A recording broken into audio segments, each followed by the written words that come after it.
meet our obligations under the compact to meet the debt service ratio. So we'll be doing that within the next week to 10 days. We've already identified the consultant and the firm they work for, so we just need to go ahead with the contract on things of that nature. Based on what we were told by our accounting firm, the deficit we have to make up is approximately $260,000. Just as a comment, we're going to have to add about $120,000 to that because of the county commission's action in reducing the allocation we get from county tax funds in the coming year. So we're looking at closer to $380,000 in revenue or savings somewhere. As we've discussed in the past, a lot of our expenses in the past year were due to extraordinary conditions that generated unexpected or extraordinary expenses. I do not expect those expenses to recur. They were associated with physician recruiting and some things of that nature. So I think we'll be seeing things going along pretty well. As we've discussed, and people have commented on, and as I discussed with my board in July, some of our payment streams, especially those associated with the federal government, have been interrupted. Those seem to be coming back online. Processing is slower, but we watch it very, very closely. Checking in today, we do payroll this week, and so we will have enough to, again, do payroll, cover our bills, because we are a cash flowing business. So I wanted to, again, try and dispel some of the misinformation that's being disseminated around the community. So that's where we are. I think, one of the things I wish we could do the most about is what we have to write off to Medicare, Medicaid, Blue Cross and Blue Shield, and then the bad debt. That's almost $750,000 every year. And I think a lot of the emphasis has been on other expenses. That's an uncontrollable expense for us. We care for all the people of Lincoln County, regardless of their ability to pay. So we don't mind doing charity care. We've set that up so that we're part of the National Health Service Corps. And although that doesn't generate any money for us, it does allow us to offer some benefits to our nursing and clinical staff as far as getting the National Health Service Corps to help ameliorate, pay off their student loan debt. So I just mentioned that in passing because we do have a sliding scale based on family size and income. And again, those are some of the things we do because we do that for all of the people of Lincoln County, and probably for a number that aren't from here as well. Are you having issues with Medicaid in that, as the nursing home does, they're so slow to pay, and if something happens to your patient, then they cancel that debt? Is that part of your shortfall? That hasn't affected the hospital so much as the overall change from being a kind of fee-for-service Medicare program to the managed care program. Yes, early on in that, we suffered quite a bit in payment delays and denials, but that, as I think I said last week, in the early 2 or 3 years of that program, I think that cost us $750,000 to $800,000. So it would be my understanding. That's not current. It would be my understanding that you would know that ahead of time, so you would budget Well, that no, in. You well, would budget no, that loss. no, we didn't. We do budget for the contractual write-offs, yes. So we budget for that, but that is a cost that we have, even But though we it budget. was in the budget, or it wasn't in the budget? It was in the budget.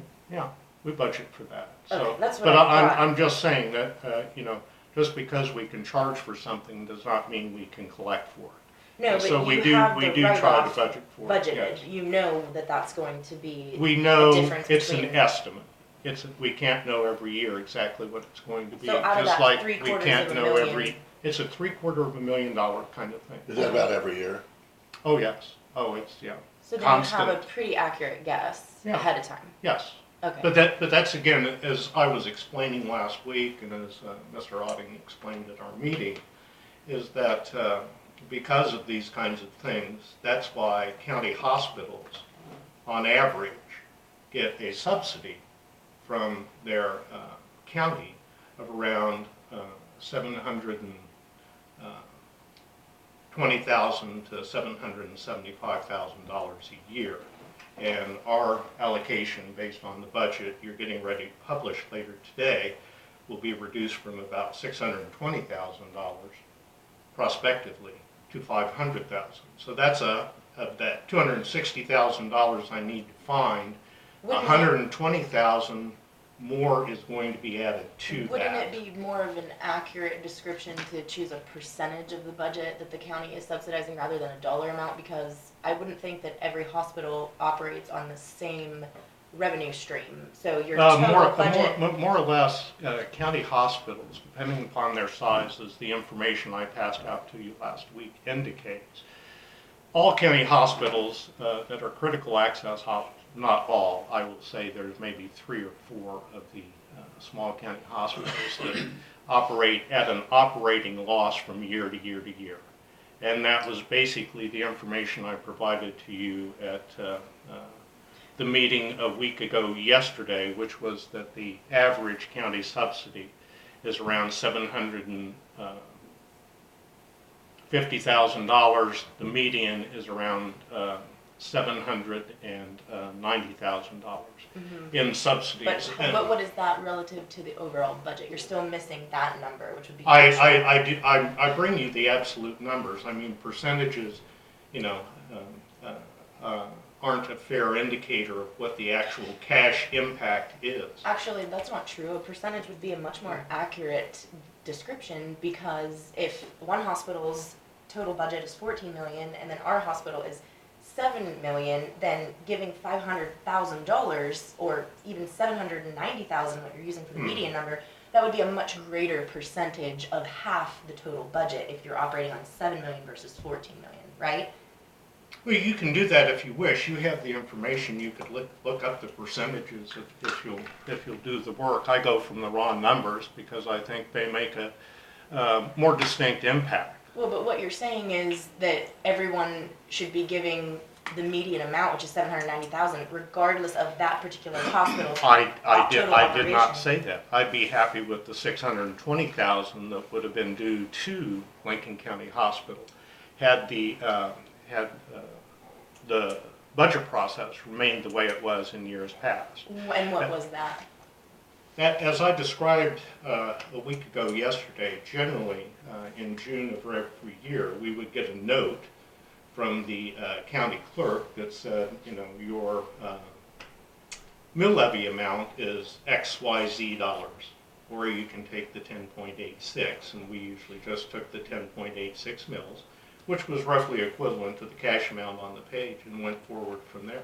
That's what I was referring to last week when I said, unbeknownst to us, the county commission this year changed the budget process. Actually, we didn't change it. We just followed what is actually statutorily mandated. Now you're but interrupting you changed me. it. But No, you it wasn't changed it from changed. prior years. Well, there had been no discussion in prior years. Actually, I was told, because I'm the only one on the commission that's been here prior to this year, and I was told by the previous members that there was no fluctuation in that number. So let's start here. I'm wondering how it got to be 10.86, because my understanding of the levy is the 4 automatically comes with the establishment of the hospital, so that's 4. And then we had a public vote that there was an additional up to 6, so that makes 10. So how did we get over 10? I don't have the resolution with me today, but there is a resolution for a bond election, or not a bond election, for a mill levy election that was held in the year 2000. I believe Doris White was the county clerk at that point in time. I remember her signature being on that. But it was a public vote held in August of 2000 to raise the mill levy from I think it was at that time 7 to add 3.86, or it was 7.86 to add another 3 mils. Okay, I haven't seen that. It's in the, I may So have a that- copy that with me today, but I don't .86 is the think. addition, there was a There over was and an above 10 addition, flat, okay, yes, I have yeah. never seen that And that one. was about, yeah, well, Okay, and then, so you say that we changed the budget process, but that's not actually true, it's just that the prior commission had never done the budgeting process at all with you, or the Public Building Commission, which actually, you had said that you were giving the budget to the Public Building Commission, but it belongs to the commission, to the actual county commission. we don't know where it ended up, Alexis, to that's okay. tell I'm- the truth. I'm I not mean, worried about for where all it had intents gone and in the past. purposes, I think it was addressed to either the Public Building Commission or generally to the county commission, and then we had a county commissioner who would get a board packet, one of our board packets, every month, as Mr. Lohman does now. Right. And then to the best of my knowledge, that material was included with that board packet when it went out, just as we inform our board every year of Well, our and what I'm budget process. assuming is that we had always had the District 1 commissioner be the representative to Mhm. the hospital board, and he was collecting the information as it came, and we never really did anything in open session with it, so that's our Yeah. fault if it was coming to him and we didn't actually present it to the public. But you said it changed, and it hasn't changed, it's just that no one was following the rules, and Right. I got the same memorandum that you did back in March. There was actually notification from a citizen, and it was actually addressed to you, and I saw it, and it said that there would be expectation that letter, we we would discussed that. discuss that, yeah, so you But kinda knew ahead of there was an time. expectation, but no discussion was ever put forward by Well, this board. you brought the budget in, Yeah. and that was before Mr.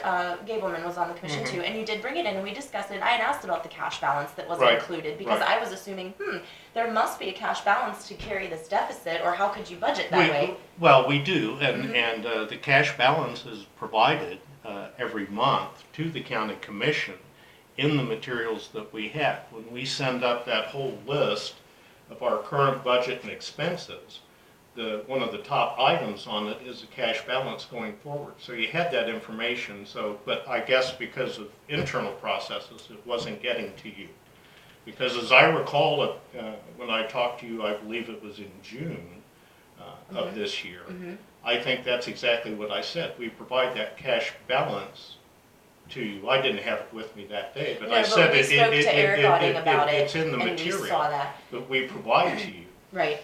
And your internal processes were such that I guess it did not get disseminated well. Well, I think what we need to establish as a board is that when the material comes from the hospital, which I'm a little concerned about that too, because it always seems to come the Monday after your meeting. Well, I get the money the day of. I got it the day of, and I got it this time before. But when it But I comes- came in Monday, when the meeting's on a Tuesday, it was here Monday, and I got Yeah. it from Don Monday. This past time. Yeah, the packet. Mhm. But that was after the mail comes, so we couldn't review it. Now, I can bring those packets in and we can review them afterwards, and what he said was in there probably, I don't know. The We cash. send those packets out to everybody on the same schedule, so that's when our But it's the board Monday- members get it. It's the Monday before the Tuesday, the third Tuesday of the month is Right. when we meet. I got it the Monday, but it's But set you to get it Don. Monday in the afternoon, we have our Yeah. Monday morning meet, that's what I'm saying, the board really wouldn't have a chance to review it in session until the week after the meeting.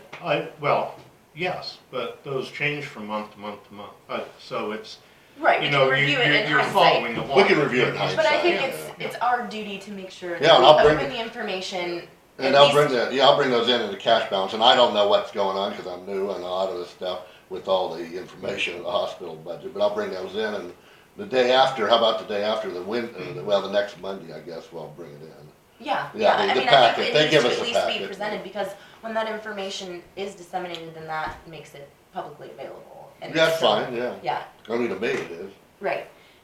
but, But let's go back then to the consultant issue, because that's ultimately why we're here. And you said Right. the consultant is being hired to help find sources of revenue, but I was Well, at the meeting where the auditor explained that you're always gonna have a deficit with your Mhm. insurance coverage, because you're only able to, you're billing for a certain amount, knowing that that actual contractual amount that you're gonna collect is different.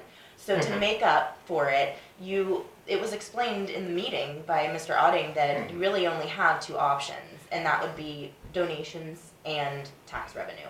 So when you say that the consultant is gonna help find revenue, what exactly does that Well, mean? basically what we're going to do is we're going to review and make sure that our charges are in line with what other hospitals are doing and that we're actually getting the going rate from the commercial payers that will pay us better than Blue Cross and Blue Shield, Medicaid, and Medicare. The rest of it depends on our cost report, which we filed the end of last week. We're expecting a refund in the cost report of about $35,000. We will also expect Medicare to raise what they will pay us in the next year, but we don't know what that number is going to be. So we will have that in time to create a budget for next year. But we still basically depend, yes, on contributions, and we do get contributions for capital expenditures from the Lincoln County Hospital and Healthcare Foundation. They, as well Could as you from explain other that? grants that I have written to fund capital expenditures. What exactly, can you define, if you're getting contributions from the foundation, Yes. explain capital expenditures. Well, for instance, one of the first big grants I wrote here for about $225,000 was to purchase an upgrade to our radiology suite. So we went from an old analog radiology system to a digital radiology system. So buying new equipment is a capital expenditure. Okay. For So- some of our capital expenditures, though, we also, based on consulting with Mr. Otting and his firm, we do lease some equipment. We usually lease it for 5 years and buy it out at the end of the lease for around $1, and then we run it until it's no good anymore. That's what we did with our, at approximately the same time 4 years ago. We also upgraded our CT scanner to a better CT scanner that cost us less per month to own because of the improvements in technologies and things like that. The current capital upgrades that we have going on now started earlier this year when we began upgrading our laboratory equipment. Everything, as you know, has a life expectancy, and we had burned through the life expectancy for our hematology machine, our coagulation machine, and our chemistry analyzer. So we are in the process right now. We have spent approximately so far $123,000 on capital expenditures in the laboratory, and have about another $15,000 to $20,000 to buy one more analyzer, and then we will be good to go on all of that for approximately 10 to 15 years. So we're reaching the life expectancy of a number of items, and we have to replace it. We do most of that through grants and through gifts from the Lincoln County Hospital and Healthcare Foundation. As far as grants go, I think since I've been here for capital expenditures, we've probably done, just off the top of my head, $300,000 to $400,000 in improvements. Part of the grants I have written for, and I will finish this grant again this year before I leave, since Lincoln County has a number of distinctions. Number one, the state of Kansas considers us a frontier county.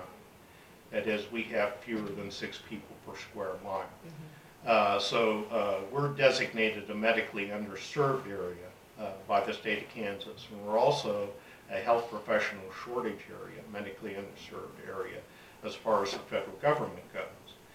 So we're a HIPSA for a low-income, underserved population. So I can apply for grants at the state of Kansas, which I've done every year since I've been here, to subsidize salaries in our clinic. And so... Just the clinic? Well, yes, that's all they write for. That's all they write for is the clinic. Not the So hospital. we use that to subsidize the salaries for the physicians and the nurse practitioners And in that's our through the state rural and health. federal, or just federal? It's That particular grant is a state grant. It's through the State Primary Care Organization. So it's a primary care grant. Mm-hmm. So, for instance, this year we were awarded, this year, last year, and the prior year, last 3 years, we were awarded $50,000 each year. That's because the grant was capped.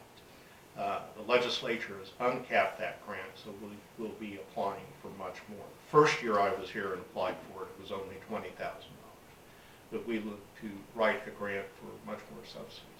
Those are the kind of funds that Mr. Otting was talking about. Those are grants, gifts from charitable organizations like our foundation, but also the subsidies for the operation of the hospital that the county supplies.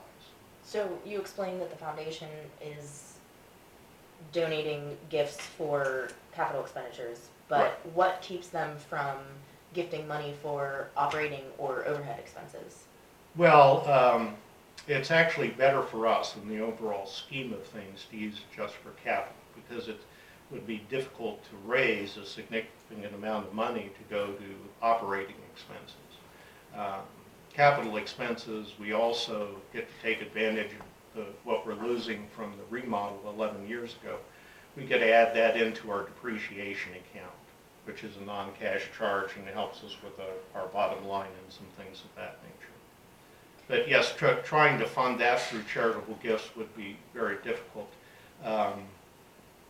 For instance, most of your general granting organizations, such as the Dane G. Hansen Foundation, the Post Rock Community Foundation, absolutely will not fund operations. They'll only fund capital projects or things that benefit the community in general. For instance, the health department is currently operating that Learning to Dine with Diabetes, and there's usually a $25 charge for people to attend that, but the Post Rock Foundation is covering that, as they should for the, again, it's a health kind of thing for the people of Lincoln County. So you had mentioned one-time expenses that you feel are up and will not be seen here later, and I know one of the, is that called 340B? Is that, Well, do I have the right? Well, 340B, yes. There was a program that now we're paying fines to the pharmaceutical companies. Well, we're refunding money that they gave us because the program was inappropriately administered downstream from us, and as I explained last week, the reason we have to refund that is because we got the money. Right. And we shouldn't have. We think we're very close to being done with all that. We have But that wasn't approximately... for the internal that wasn't the internal pharmacy. That was not the hospital pharmacy. No. So what pharmacy was that? I am not at liberty to say right now, so we will go from there. But why it was not the pharmacy per se, it was the pharmacy management company that was not overseeing the pharmacy properly. But why does the hospital have to pay that? Because we got the money, So you gotta pay it back. so we got to pay it back. How do they determine how much you gotta pay back? There's you, Well, each company basically goes through its books and determines what we owe and then says pay us. is some of that directly from drug companies too? Oh, yes, it's all directly from the But from the manufacturers, I mean? Yes, Oh, okay, yes. that's what I yeah, thought. that's- It was yeah. 148,000, right? Well, there are different amounts. Well, there's different. I think the total. If you look at the, I'll give you the printout of the back of the I read it, I expense. think it's The expense, and they have a lot of 148,000. those 340s and they're Yeah. big amounts of Do money. you know what the number is? Well, it varies. Not the whole number, but we think we're at the end of the stream right now, and we have another $78,000. So Can you there's can you a put- check I signed last week will go out today for $50,000. We've got another $28,000. Can you delay that money, later, and pay it off later, like a year from now? Not under the terms of the 340B program. Because they were the ones who screwed up if they overpaid you. And Well, now they're putting, I understand that. now they're putting pressure on us to pay them back, and that puts you in a financial Yeah. situation. So, well, we've discontinued our contract with that company and have a new management company in place that we're overseeing much more closely. You know, sometimes you just run into bad players. But And, how you are they know, not you're- liable for that? You would think that if you have a contract with a management company, that they would be liable for the shortages. How Well, does that you come would back think. on our hospital? Because we got the money, basically. Right, That's but the if, simplest answer. but if you were contracted to another company who Yeah. was collecting it on your behalf and sending Well, it to you. they claimed they were doing the job as described. We claimed it wasn't, but it's not enough to go to, we would have to file a civil court action, and I don't know that it'd be worth the time and expense to do that.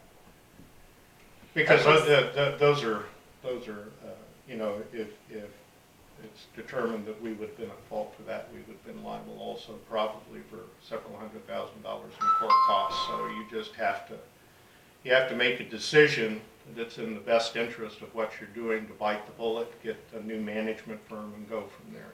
So we have great hopes that we'll be out of all of that by the end of September. And so that was one of the unexpected costs we had. So hopefully that will be gone and we'll be able to keep all the 340B money we have coming in now. Okay, then you had mentioned, there was a headhunting fee whenever you. There was a physician recruitment fee, yes. And those fees are spendy. So They're what? they're kind of spendy. Expensive. Yeah, what was that cost? Well, I'm going to say, Like 40,000 or something, wasn't it? yeah, the recruiter's fee was 40,000. We paid all of the expenses underneath that as well. But that was 40,000, as I recall, per physician. So that's 80 plus probably another 20 or 25 is 125. Okay, and were those budgeted in? Because I wouldn't think that you'd have thought of that the year before. So it was- because of certain circumstances, they were not budgeted. I in the understand, year yeah, before. so that was an unexpected one-time and thing. unbudgeted Right, kind of yeah. situation. The other unbudgeted thing we had was buying physician coverage while Dr. Dragoni was, privileges were suspended, so we still have to provide coverage for that, so. Do you have any status on him, on his situation? Basically, the public status is that in late July, he surrendered his license or basically suspended or surrendered his license, but he's no longer licensed to practice medicine in the state of Kansas. I do not know if the Board of Healing Arts has made a decision. That's a public thing they've done, and that's all I can say about it in open session. Just out of curiosity, has the hospital or the clinic made an effort to contact his patients and just say, I mean, have you notified that mailing list just to say, hey, there's a new provider now and we can offer you the same services? Yes, we've been. Because I think some of the concern is, the patients that were seeing him, now that he's not here, they're elsewhere. I mean, is that? Well, no, there've been a lot of wild rumors that 200, 300 patient charts were sent to Ellsworth. None of that is true. Basically, what we've done as soon as we had a licensed provider, we started calling the patients and inviting them back. In the interim, before the new physicians were licensed, and that was hung up with the State Board of Healing Arts. That's nothing new. We did have a couple of mid-level providers who were under the supervision of the firm I hired, so we were telling people that they could come in and see those mid-levels, and making phone calls. We primarily concentrated on people, on two types of people that made up the bulk of Dr. Dragoni's practice, and that were the people with ongoing multiple clinical problems. So mainly his elderly patients, but he also had a very large followers pain relief patients who required regular monthly meetings to refill their prescriptions of painkillers, anti-anxiety drugs, and things of that nature. So that's what we primarily concentrated on, calling and trying to manage them through the clinic. We're still doing that on a regular basis. Do you feel that your retention was Can you? I think our retention is fine. I see a lot of the same patients I've seen. That's good. You know, you get to know these folks just walking around, and, you know. Well, I just know that was a worry We, because we, some we of have, we have several of them, but no, you know, we go down and I can look at the medical records that have gone out, and they're nothing like the huge numbers that were being bandied around. Some,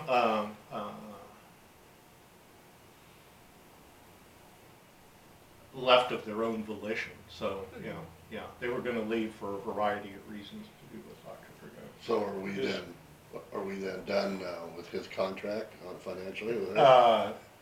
September 19th So will be then, his last date as an so employee. that'll be less expense after that? Yes, sir. Okay. So that was one of the additional My question unexpected is, expenses.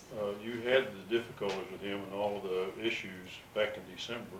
Right. Why did you wait till June to give the 90-day notice? It seems to me like Well, you would have known much earlier and saved you a ton of money on his salary.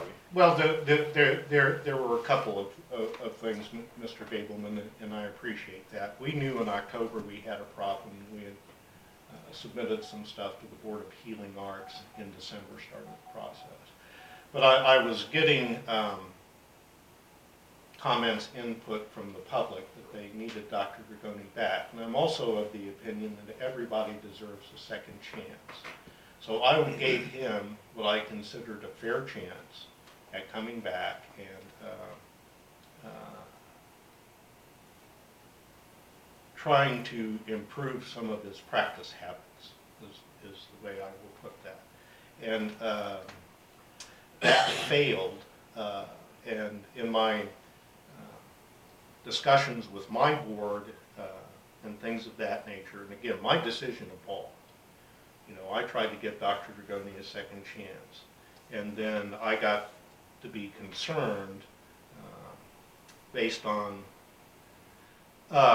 things that we were finding that went back a bit, that it was probably futile to keep him on. That's what I'm thinking is, why didn't you just immediately on that do the termination instead of waiting? You know, second chance is all right, but when you're dealing with people's lives, and this was some very serious allegations you had, I would have thought that you. That's why I done this a lot suspended sooner. him. Well, what I was waiting on, because again, I was trying to be fair to him, everybody deserves to be treated fairly. Physicians have a number of mechanisms they can use to try and defend themselves. I was giving him that opportunity. But the longer we waited, the more we found in old files, and so in June I sent the letter terminating his contract, and the only thing I had to go on at that time was the contract language that said I could, either party can cancel the contract without cause with 90 days notice, and that's what I did. You know, I was just curious why you didn't do that much earlier. Because if it was apparent, I would have thought to you that this was never gonna work out. I gave him Second enough chance time. or Yeah, not, yeah. but I don't wanna, Well, second guess to your bring that judgment, but- conversation around to the Yeah. money aspect, which is Yeah. why we're here, it's that, so now we're paying new providers and the old provider who cannot see patients at that time, so now you have this extra expense. Right. So my question about that is, how, you had projected like a 50% revenue increase in Sylvan and a 30% revenue increase in Lincoln for the clinics, and we're not on target for that. So how is that going to potentially play out? That's a little bit of my concern. Well, I think that, those are really complete, what we call scientific wild guesses. And so we were just trying to make a budget projection. Mhm. I believe, based on what I've seen so far, the bulk of our revenue comes from our hospital work, the acute care and swing bed patients. So we've had a very good July and August as far as that is. Dr. Arshad Chima has stepped right up and picked up those patients. We have our nurse practitioners are doing regular rounds at the nursing home. Dr. Chima will be going there every 120 days to review all those records. Is that contractual now, or because No, that wasn't no. happening? He's not before. the medical director. The medical director It's still out of is Ellsworth? still out of Ellsworth. Okay. But he's because He Is it is because the responsible residents for are his supervising, because he's responsible for supervising those two mid-levels that go down there. He needs to go down every 4 months and supervise I those understand records. they're working Yeah. under him, but I'm Right. saying, is that just because those patients want to see those particular providers? Yes. Is that how that works? Yes. If there's Yeah. no contract between the nursing home and the hospital, No, it's that no. those individual residents choose that provider, so then Yep. they oversee Yes. them? Okay. That's what I- That was when Abby Dale got married and left. We handed off a lot of her patients to Is Jessica. there any benefit to the hospital trying to collaborate with the nursing home to do any Well, contractual work you like know, that? I haven't looked at that number lately, but that of our total overall income, what we draw out of nursing home patients is approximately 8 to 9% of our total revenue. So it's a big chunk of money when you're talking about 8 to 9% of your total revenue out of the nursing home. Yes, that's why I volunteered to be on that nursing home committee over a year ago, because of how important that is, not only to the community, but also to the hospital's revenue stream. Because Is there- I'm gonna say that's in the, that's over, I haven't looked at those numbers lately, but that's over $600,000 a year that we generate just from there. And that includes both the clinic and hospital revenues.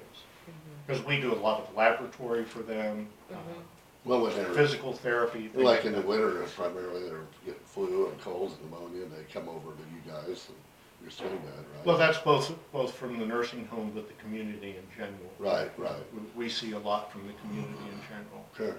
But a lot of nursing home people, because Yes, there's 30-some residents there. Yes, yes. So that's a good income for the hospital. It is. Yeah. But further, as I was trying to say last week, it's what's good for the community. Yeah. Because both the nursing home and the hospital put a significant amount of payroll dollars into the community, and we think that's important. But overall for us, we have a duty to provide those services, because we hold ourselves out to do that with our rural health clinics in the hospital, to provide those services to care for the people here.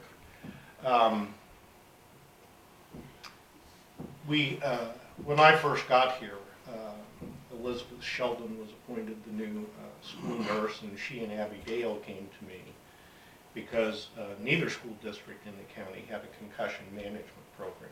They basically didn't think they could afford it. So in working with both of those school districts, as well as those two young ladies, basically the hospital picked up the cost for that concussion management program.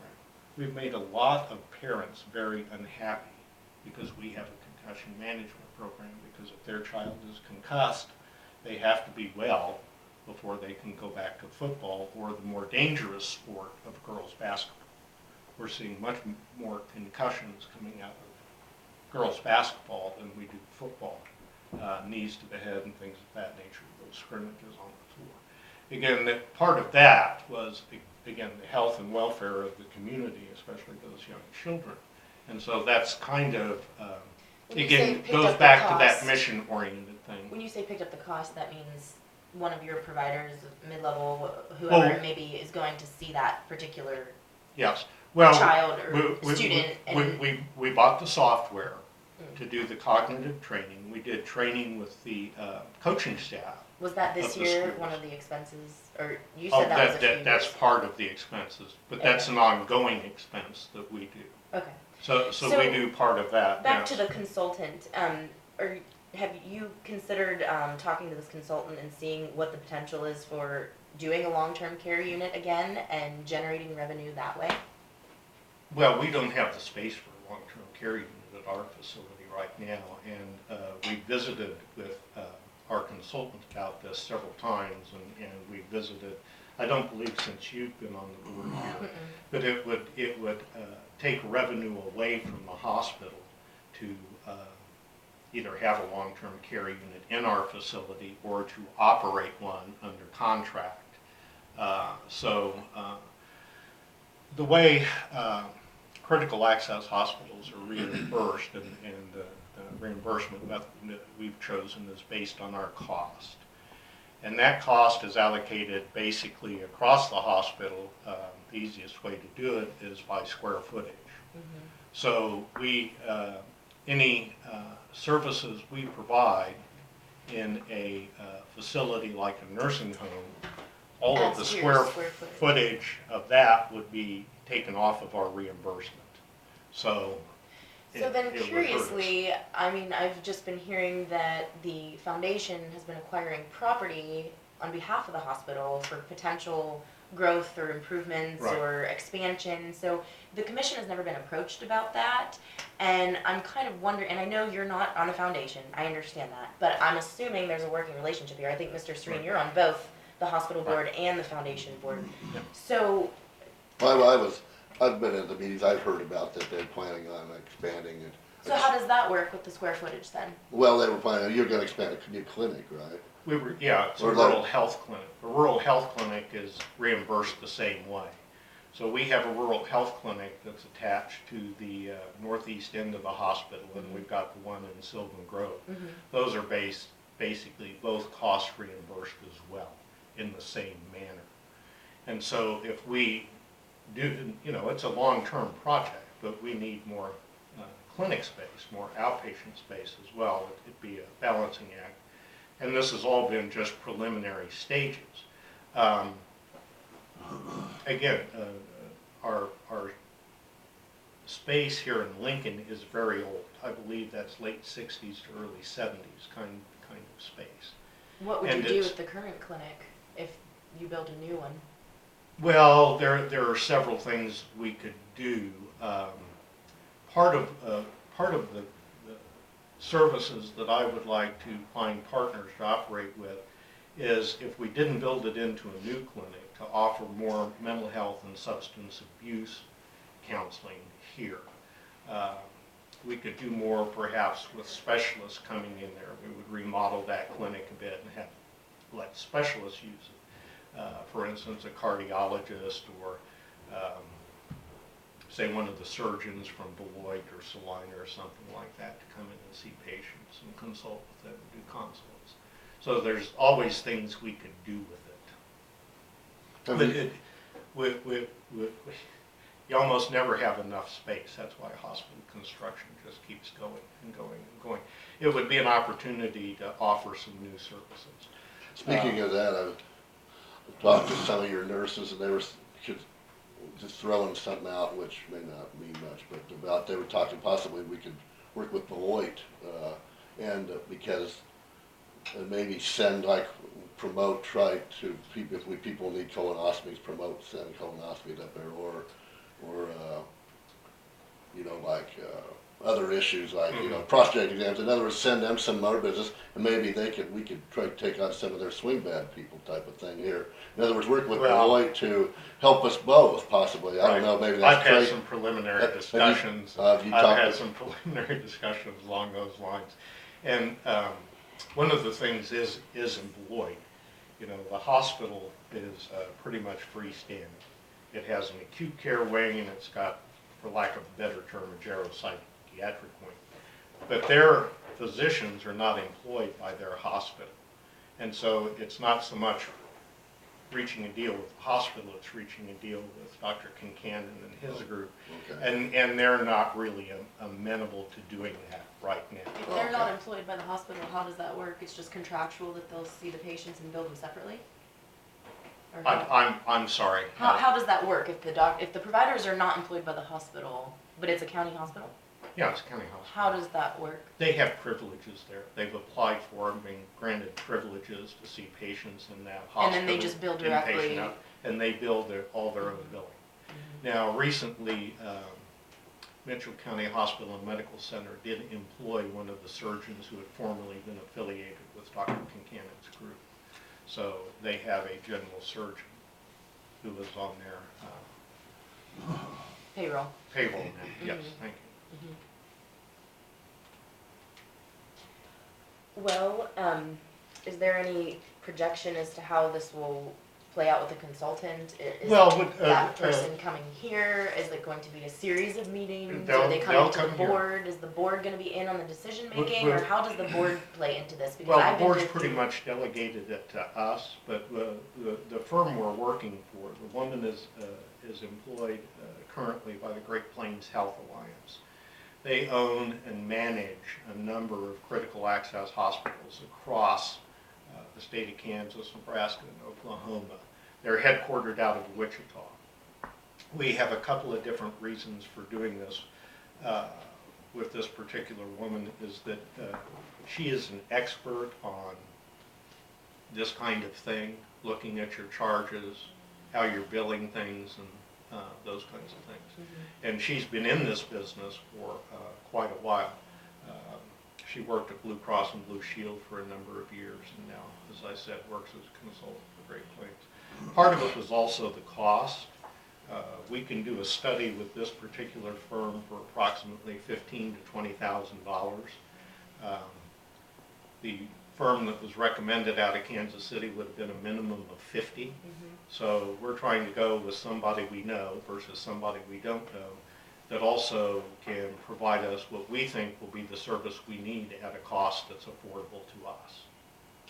So, I guess my focus of my question is, what role is the hospital board going to play in this? Because from the meetings that I've attended, Mhm. from the meetings that I've listened to, from the way this has played out, the hospital board is very minimally involved in any of the decision making. And since you're going to be exiting the scene, I'm a little concerned about the knowledge base on the hospital board as far as how any of this works or what the future projections are. Because if everything has been basically delegated to you, I think that was the term you used, we are responsible for that hospital board. And at this point, there has been no communication from the board to us. Mhm. And we've been sending someone, and I know it's been years and years of the same person who was going before, Right. and now we have someone new, but we're trying to learn this process.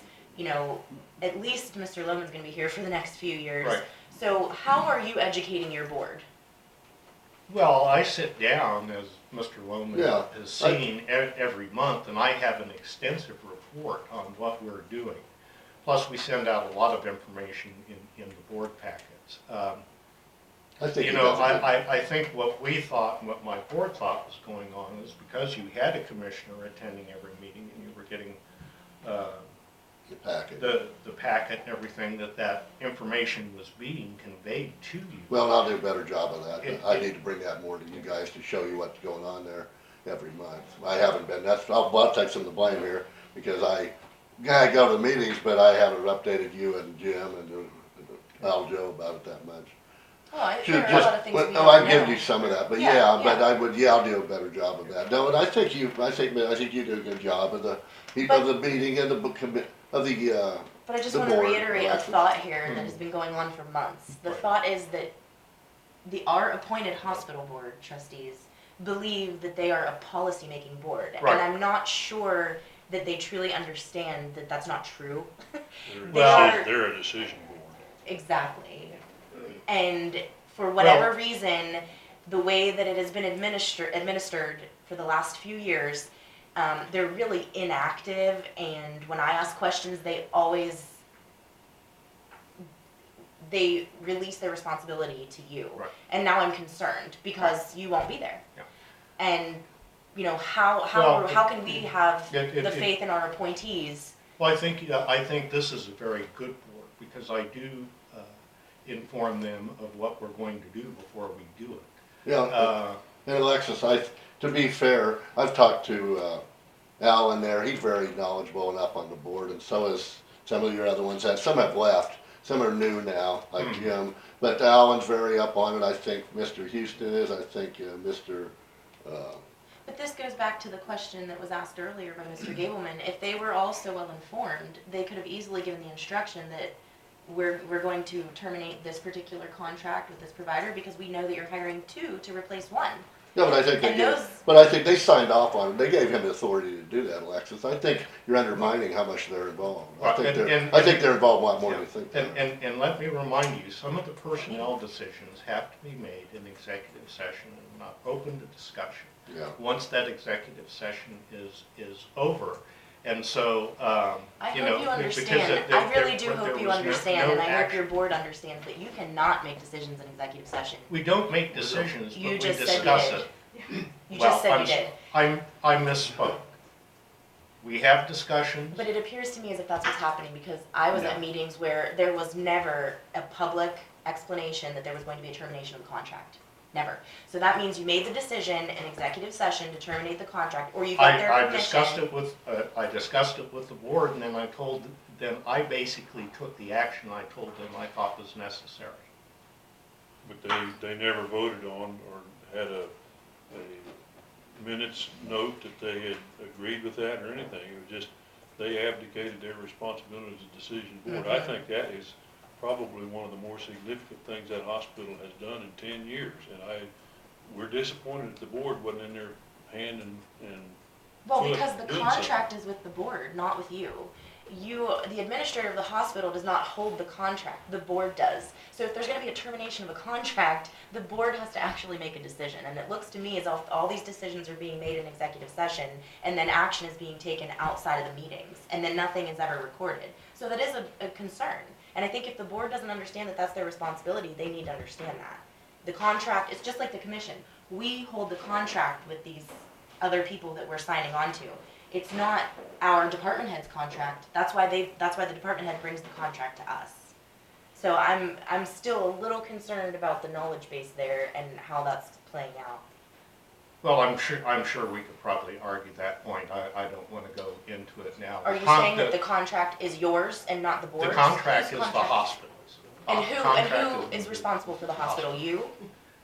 Basically, yes, with the board's guidance and input, which That's they where have. you're completely wrong, and I'm going to tell you that because you can look at it statutorily. And this commission, not with these seated members, built the hospital under statutory obligation and handed the responsibility to the board. That's where there's a major miscommunication and breakdown. That board is responsible, not you.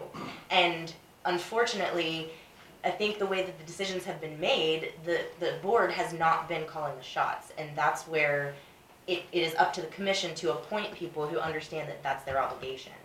Well, I would disagree with you, and we can agree to disagree So at who this signed the point. contract? You did? Yes. And it does not say to the Lincoln County Board of Hospital Trustees. No, I signed it as CEO of Lincoln County Hospital. Well, you're not a chief executive officer. I am the because- chief executive officer. No, you're actually an That's the- administrator. No, I'm the chief executive officer of the hospital. That's the title I came in under. That's the title that's on my contract. No, I think some of that needs to be explored with the board because that's where there's definitely a problem. The board is ultimately responsible, and if they're not taking responsibility and they're handing it off to you, then I'm wondering what we're doing even appointing a board. Well, you're in violation of several statutes here that clearly indicate how this is supposed to be done, and it isn't being done that way. And historically, it may have been bad for a long time, but that means that somebody's gonna have to fix it, and we probably need to fix that pretty quick. We're in violation of the law. It's that simple. Yeah, I just hope going forward that the board understands that they are the decision-making be-all, end-all. I mean, it's, them delegating responsibilities to you is one thing under their permission, but them abdicating all of their responsibility to that person is just, it's not, that is, you can just read through the statutes and see that's not how it was set up. So, I guess we need to ask to meet with the board. Probably. But I appreciate all this financial information. That kind of shows us where your expenses were and what your plan is with the consultant. Do you think that in addition to generating revenue, you're going to have to find budget cuts? Yes, we may. We may look at that. As I said last week, based on conversations with our auditing firm, the most likely place to start is with the Sylvan Grove Clinic. You know, they're pouring concrete out there now, aren't they? I believe they are. They're trying to fix that driveway, but So, that was. if you're gonna cut the clinic out, you probably ought to stop that early on. I don't recommend cutting that clinic, but I'm just saying, you know, if you're gonna make that decision, Well, now's the time to make that That, concrete well, decision. I don't have a board meeting until later in this month, but, you know, it takes a long time to, what I'm saying is it's just not that easy. It's taken us 7 or 8 months to find somebody who will actually give us a bid to do the work. We, of course, as with most government organizations, took the lowest bid we could get and wanted to get it done before this winter. You know, with the advent of all these other circumstances, yes, we may have to cancel that. No hard, fast decision has been made yet to do that. So the other thing we have going on is because of the increase in use of that clinic, we're putting in a second telephone line. I should probably cancel that as well. But again, that decision has not been made. It's been discussed last week here. It's not been discussed with my board, so I can't move one way or the other. I am under some, you know, impetus to fix that driveway. We discussed that in open meeting, also with the phone lines and some things of that. As a footnote, when you let contracts for that, you know that it's a policy of this board in Lincoln County now, that when you let a contract, you can take a local bidder that has more than 10% above the low bid and accept him.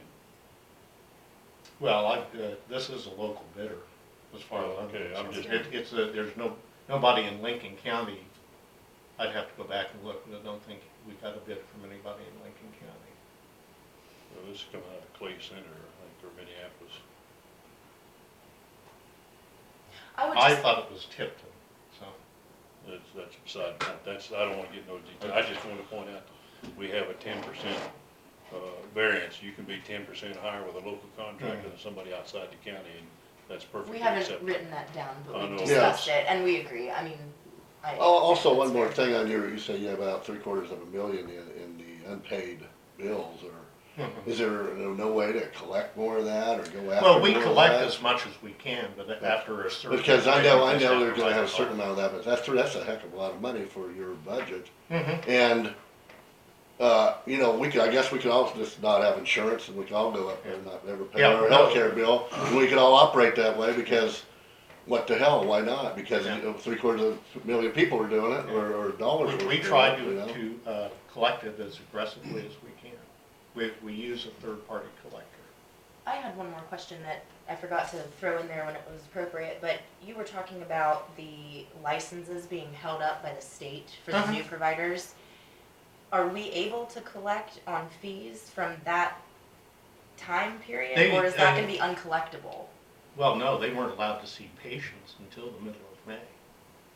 It's my two new doctors. When you were waiting on the license from the state, they weren't able to see anyone. No, It's no, not they that they weren't were seeing people They and, were They not weren't licensed licensed for to Kansas. practice so they were just medicine in the waiting state of on the Kansas. formalities of the Yeah. paperwork. Yep. And so we had a period of time where, Yep. well, that means no one was being seen except for by your other. Mid-levels, yes. And we're paying Well, we 3 had- doctors for we had- nobody doing anything. And you had Dr. Black part-time here. He wasn't was a doctor. mid-level. Oh, He mid-level. was a physician's assistant. Okay, We had a supervising physician for those people, okay, but he wasn't seeing patients. okay. Okay, well, we're a little over time, but thank you for the explanation, and hopefully we can get together with the board and figure out what they believe their duties to be, and then maybe even present the state statutes to them so that they can be a little more informed about what the appointment means from the commission and Okay. how they're to oversee everything. Their responsibilities. Yeah, yeah. And part of that, I think, to be fair to these guys here, I think they thought they'd been operating correctly, probably for years.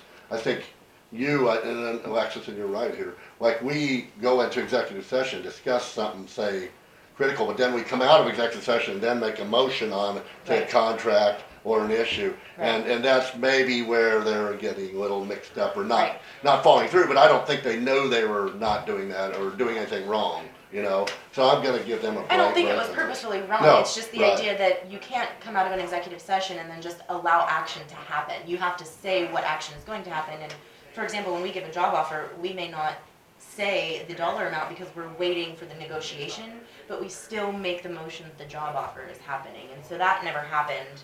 I don't think with your contracts Yeah, or no. the termination or And I think that could be fixed here. I think these guys are all in good faith trying to do the best they can here. And I truly believe that for a long time, the financial stability was there. But there's also been a major increase in county subsidy, whereas I've tried to explain to some people, to fulfill a 10 mil obligation, which is not obligated, by the way. It's, like I said, the 4 is obligated, and then the additional 6.89, which I'll look at that. That is at the will of this commission. And in order for us to budget in raises for our own personnel, the additional expenses that we may incur in any given year, that money has to come from somewhere. And so we made cuts across the board and not to our own personnel. No, and, Well, Basically. and we could have went to the voters this fall and said, would you approve this mills for the, No, you can't. You- You, I mean, would have had to we make could a have been. decision No. by July 1st. right, I'm saying we could have back then. But let me But interrupt though. not, but say we would have back then, there's no guarantee that citizens would have voted for that. And I'll tell you, when I ran for office here, a lot of people was telling me one thing is not to raise taxes if you can prevent it. Now, so back before July, if we put it on the ballot, there's no guarantee you would have got that money anyway. No, because again, if it's a publicly instituted additional mill, we didn't give it anyhow. Because we Right. had the authority to give up to 10. That's why he's using the $620,000 figure. Yeah. So can you actually ask for an obligated outside mill levy? I mean, it's my understanding that any time that the commission does that, it's still it's our decision to authorize that levy in any given year.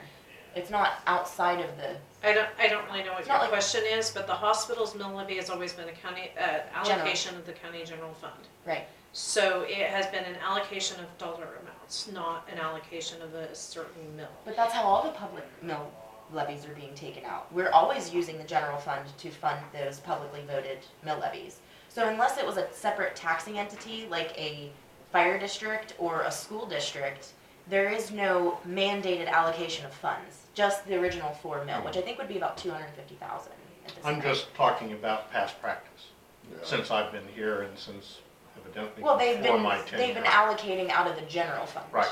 Yeah. And I'm just saying, as past practice Mhm. was changed without, I think, giving us a fair, reasonable notification of the change. Well, that's the thing, you do your budget in March, we do ours in June or Yeah. July, Yeah. even finalizing it here Yeah. in September. So, there's definitely a time lapse there, and you're budgeting in a projected amount of revenue Mhm. before we even decide that. Right. So these are the discussions that we're having during our budget. I kept my mouth shut last week, but he's insinuating, because I didn't send him a courtesy letter stating how much the mill levy is up to and how much the dollar generates, that I personally changed the budget process. But in my defense, why would I send a courtesy letter in which you already received a budget for? That would be ridiculous, honestly. And no offense, I will no longer send a courtesy letter. It was purely a courtesy. Yes, I was approached and said, will you send to other taxing entities? I did send to the fire districts, the cemetery districts, and the townships, because Those are- I physically do their budgets for them. And those are Those separate are the dollar amounts that taxing I have districts. to know. Yeah. So I am sick and tired of hearing, you can name me nameless all you want to, but you're referring to me, and I'll defend my stance. Why would I send a courtesy letter to somebody who'd already submitted a budget? And no offense, why can an organization, in every other organization that wants money from you, comes here and asks for the money? Why would I have to do that? Plus, And I'm it's not going not- to do it anymore. It's not your decision to allocate a dollar amount out of the general fund. That's our decision. When we did the long day budgeting process with our auditors, that's when we chose a dollar figure. And it comes out of our general fund. And like I said, there's definitely an issue with your budget being generated in March and ours being generated after that time period, because you're already working on the budget that you projected. You're already working within those funds. We are just now setting the funds for next year, and your budget's gonna roll over. So when do you finalize your budget for March? We usually try to finalize that no later than February. February. So the month before. No, we start our budget process in November But your with our finalization, department heads, and we present a preliminary budget to our board in December. And Then in January, we sit down with the board, and they can make whatever recommendations and suggestions they care to make. We try to incorporate that into the budget as best as possible, and then bring it back to them for finalization in the February meeting, so that it's effective on April 1st. Well, I would just like to close on this note, and for the board's own information going forward. Right now, we are at the end of a swing where ag price commodities were up. Ag commodity prices, are now going to be on the downslide. And the state takes an 8-year average of what your income can be for any particular commodity and applies that to the valuation of the ag land. That is our largest generator of revenue in this county. I understand that. So as this valuation is now going to start coming down, that means the dollar amount equal to 10 mil is also going to drop. So not asking you to consider it a favor, but maybe a forewarning that that $500,000 number that we chose is probably going to be a lot closer to what an actual 10 mil is going to be here in the next few years. So I understand that this year it was higher, but that is going to be on a downward slope now for quite a few years, because that 8-year average, we've hit the peak. We're now on the downslide. So it's going to, even if the future commissions choose the value of the dollar that's equal to 10 mil, it's not ever going to be 620,000 again. So that cut represents what is coming in the future. I mean, everybody's going to have to tighten down. The valuation will be decreasing. And unless the commission just increases taxes, which we can only do by 1.5% expansion of our budget, that's never going to happen again to be that maximum amount. So kind of just a forewarning. But thank you for the explanation. I apologize. I was not insinuating that you changed that process. I want you to know. I basically put the change process at the county commission. So I apologize. It was not my intent to offend you or to insinuate that you had single-handedly done it. I want to say that clearly right now, and I apologize. Thank you. Thank you. I will adjourn us as the Public Building Commission, and I will begin the meeting for the Lincoln County Board of County Commissioners. I'll take a break. Yes, sure. We'll take a 5-minute recess for anyone that needs a break.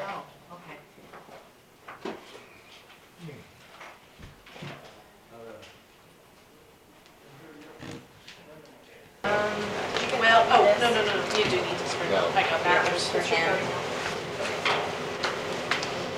Who's this from? Just in the first.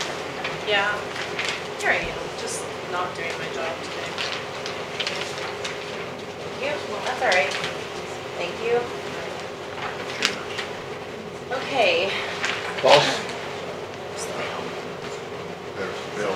We have to get to the budget hearing at 10:30. 30th, Yes, so I'm gonna suggest that we delay doing the minutes and the correspondence, and let's just jump right on our, We want to welcome Brendan. yes, our welcome and our official hiring. Because we have to actually make a motion to accept and the salary amount.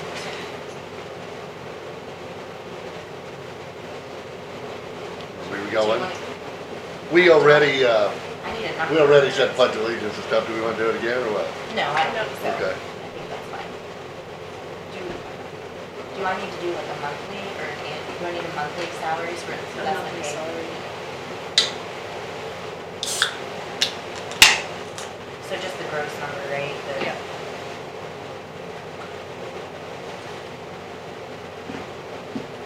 So it's an even 5. Right? That's what I got. Okay. Just double checking so I don't hear anything wrong.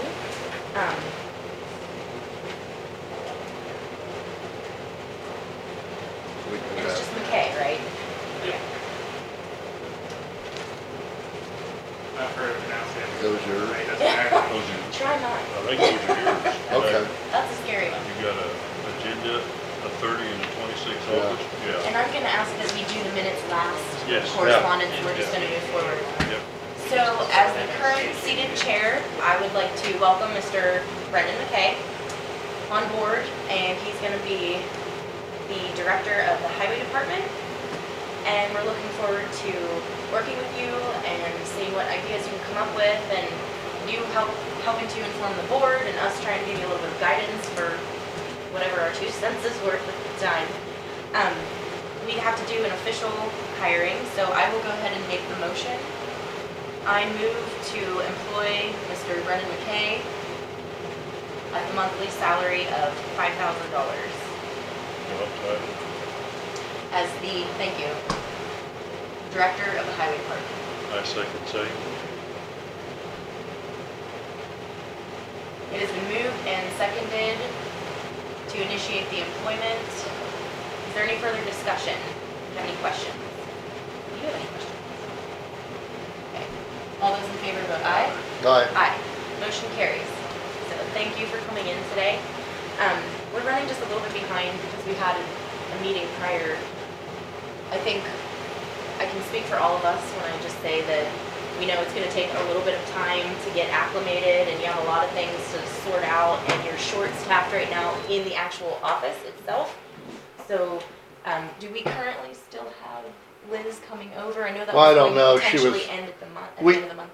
Our previous office manager still was helping out there. I don't know if she still is. Have you talked to her or no? I haven't. Okay. Well, I don't know.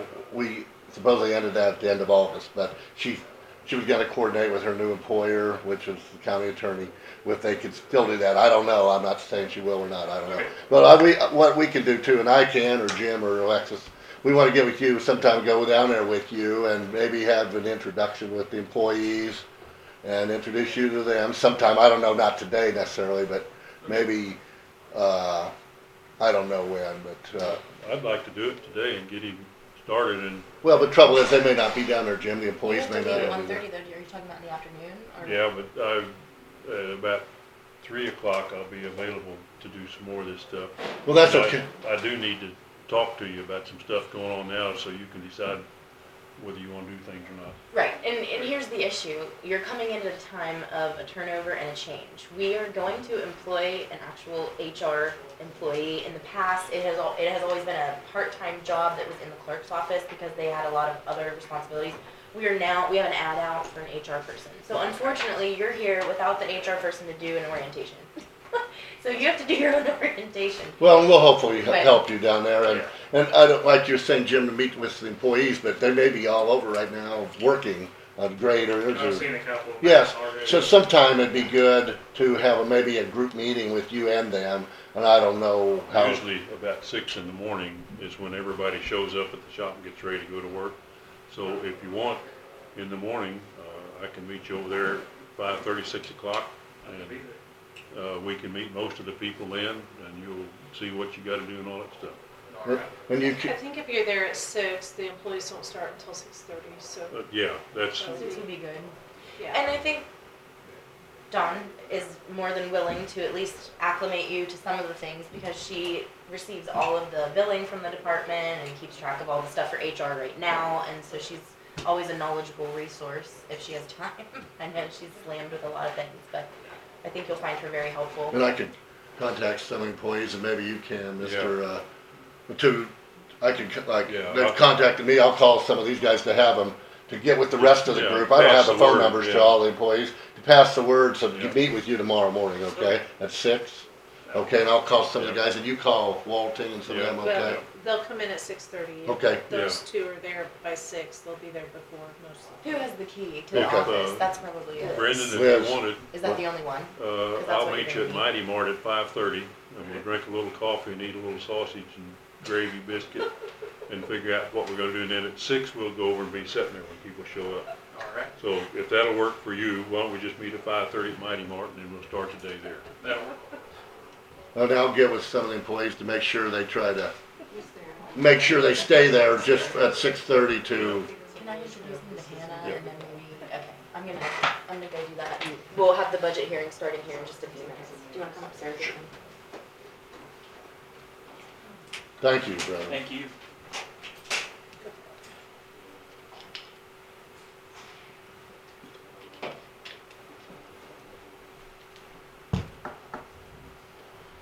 when I go into Mighty Mart every morning.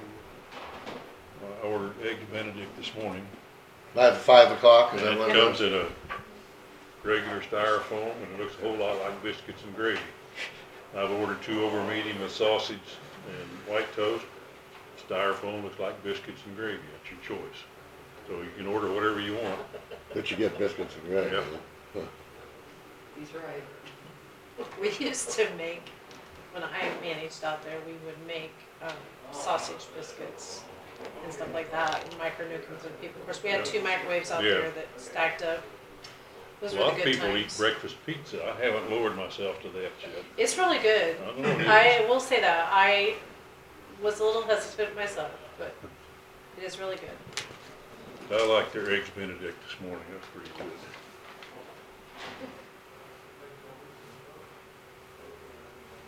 I won't say I go there a lot, but I don't even have to say anything, they just bring it when I sit down. Well, I would say you go there a lot. We used to have a guy that was like, ooh, ooh, ooh. That meant either 1 pack of cigarettes or 2 pack of cigarettes. Okay. He used to know exactly what everybody had. Pretty much.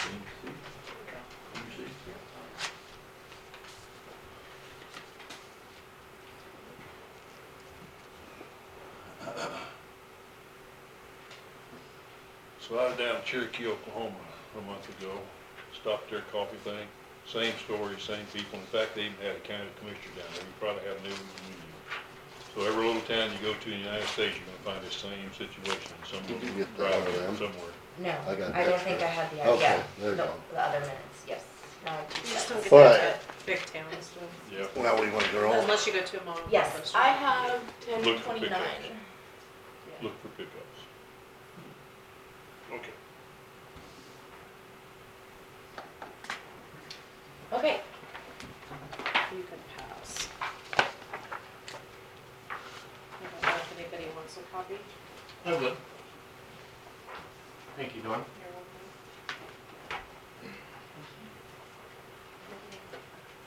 And then there was a rush. I have 2 more. Howard, you want one? Oh, Oh, I thank gave you. you one, that's right. There you Oh, have we have 1 extra. Tommy, did you want one? okay, I have 10:30. I will now call the hearing to order for the 2020 budget for the county.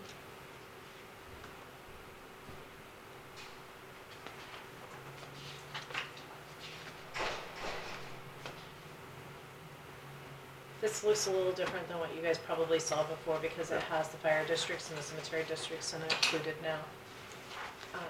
And we do that as a cost savings to them. They used to do separate budgets and then we started consolidating. The state will allow you to do that for those outside entities to save them a little bit of money.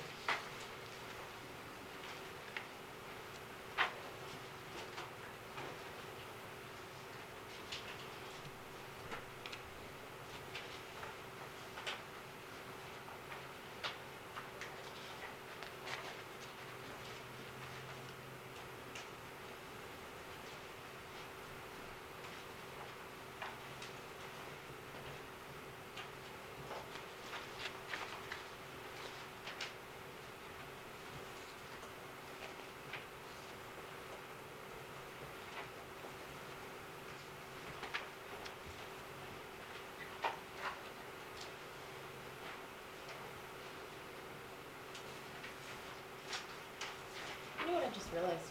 We did not adjust the center column for the commission line item out of the general fund. I don't even think we talked about it. We should be lower just because of the turnover and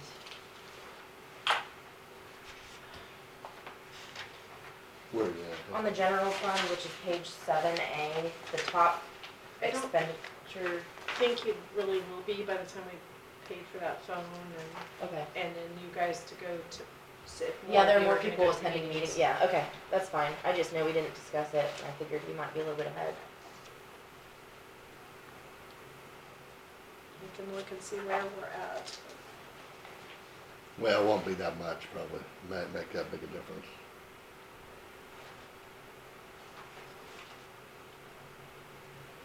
Is that enough election funds? But I noticed it's the same as 2018. Well, we bumped it up. Cause we had some left over, didn't we? Well, we did, and we kind of bumped it up to hold the realm, but then now that it's outside of the tax lid, so. The election. Yeah. But I think I can do the presidential election for that. It's gonna be close. Close we like. Is it contractual on that? Is that for running the machines or something? It's for the software and Oh, the the maintenance software on that them. runs the So, machines, yeah, probably. so we do a Okay. maintenance agreement on them, and Sure. they'll come out once a year and Yeah. go through the machines. I was just wondering what contractual would be there for that. I was curious. Okay. It's that, it's also the ballot programming. We also have the iPads, and we have to pay for the Oh, yeah, software okay. and maintenance agreements on those as well. Sure. So it's kind of a combination. of Combination everything. of stuff. Yeah. Okay. How did we increase the special reappraisal? I thought we signed the contract for the same exact amount. That's the entire appraiser's office. Oh. Reappraisal is. Okay. I- It's, the I'm not contract's in that number, so that would be the 50 cent, but that would be the raises. Yeah, okay.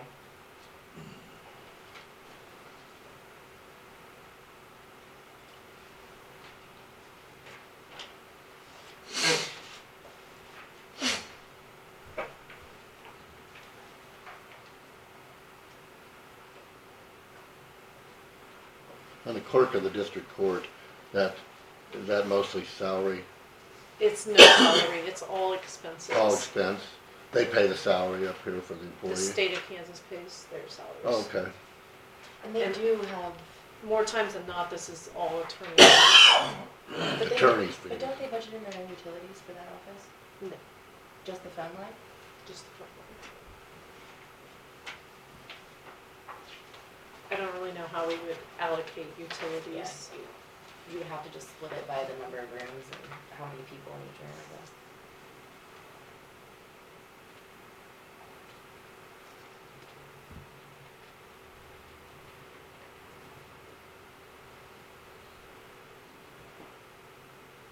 And on the storm damages for the courthouse general, is that still money we're getting from the insurance? Payment out for when we had hail damage and stuff? Yes. Okay.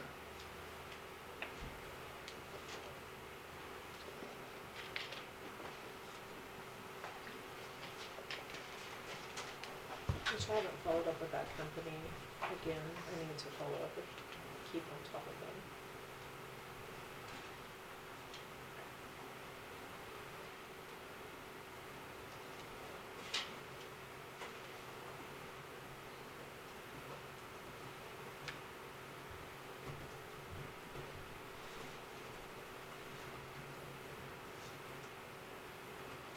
Any news on the recycling payment or anything there?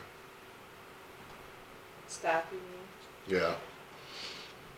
Not that we can discuss it. No, but I wonder if we did make some changes to that, if we could, budget something contractual instead of salary to let that out for, private market. Do you know what I mean? To take care of it and to, which within its budget, we can change that this year if we just leave it the way that it is, but do you know what I'm saying? We could actually Just contract it, contract out it don't have an and take point. the salary line item down and see Then if we just can. pay the money Right, to whoever. right. We can still do that now this year? or- Even if we move the budget the way that it is, we can manipulate the numbers within its own budget and just say, well, we cut the salaries because now we're not having as many people, or however we do that, and then sign a contract to spend out of that particular fund. Okay, yeah, okay.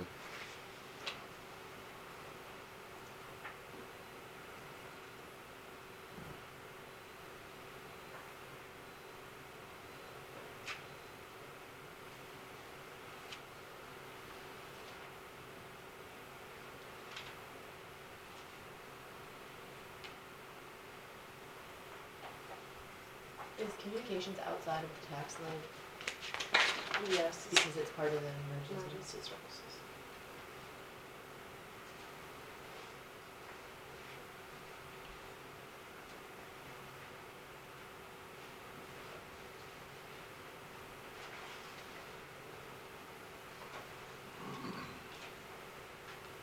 Does anyone have any questions about the budget?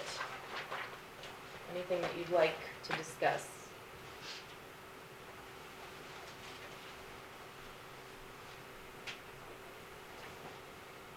I don't know if it's regarding the budget. I think that at this point that's pretty much set in stone given some of the conversations we've had.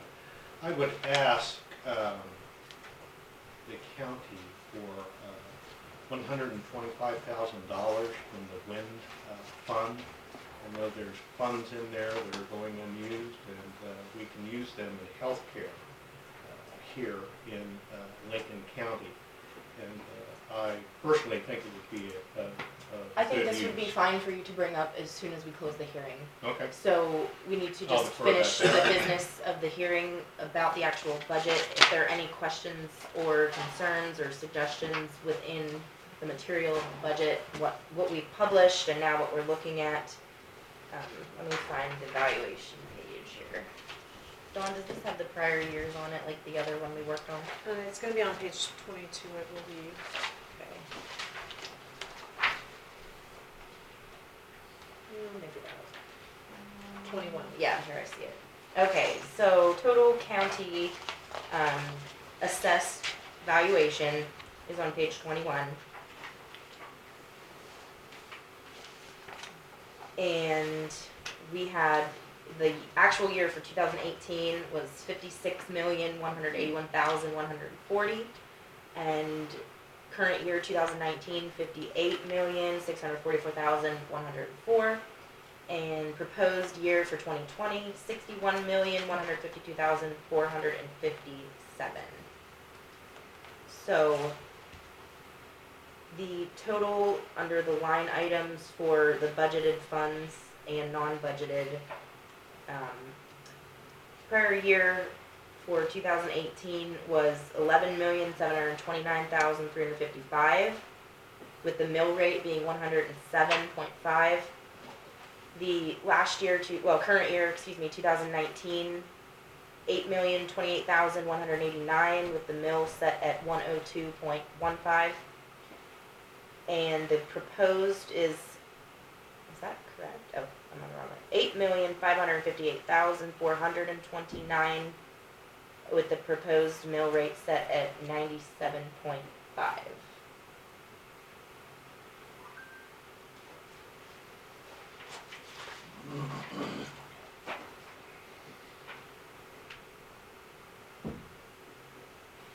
What is the budgeted transfer there, Dawn?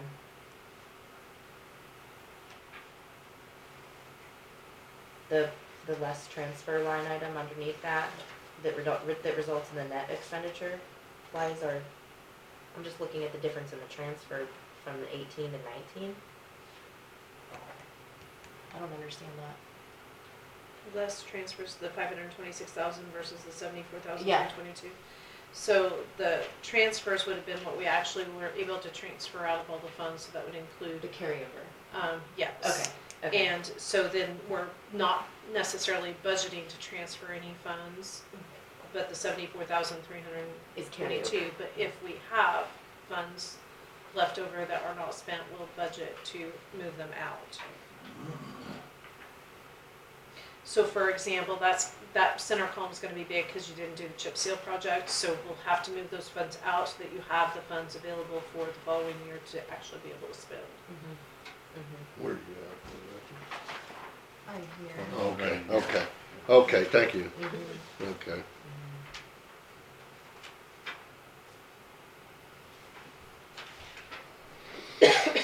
So our net expenditure from 2019 to 2020 is going from 7,953,867 to 8,444,107. So there is an increase in overall expenditure. And I will just say that that increased expenditure, along with the increased valuation, is definitely going to show on a tax bill. I do think we made cuts that had never been made prior while I've been on the commission. There would have to be a lot of discussion about where to make internal cuts if they were to happen to our own departments, which we did not necessarily do, because we budgeted in for our own departments to have the 50 cent an hour raise increases, which they've gotten the last several years. Some of the expenses go up just with annual contracts and cost of living, etc. Outside of our basic departments is where we did place the majority of the cuts, but as you can see, it still ultimately resulted in increased expenditure of more than 500,000. That's because valuation primarily, right? Valuation went up that much, but even though we lowered the mill levy, right? Well, no, that's still the dollar amount though. Yeah, but I know, but the valuation went up, made the dollar amount higher. Is that what we're talking about here? No, that's still, your dollar amount is still your actual dollar expenditure of how many dollars you're going to spend. Right, so we're up $500,000 actually more in spending for the year, Right. even though the tax lid was lowered. But as long as the allocation of the majority of that was within your, like your emergency, so I'll just go to like the sheriff's department. If you go back to, It went up a good bit. yeah, if you go back to, where are we at here? Sheriff, on page 7B, salary line items for sheriff went from 430,000 to 442,000, so that's $12,000 increase just on the salary line item, for that particular department. Mm-hmm.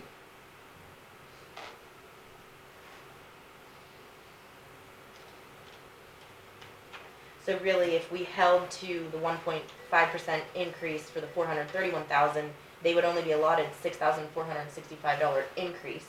But that's almost double in that particular department, but it doesn't apply to them for the 1.5%. How do you know which ones it applies for and which ones it doesn't?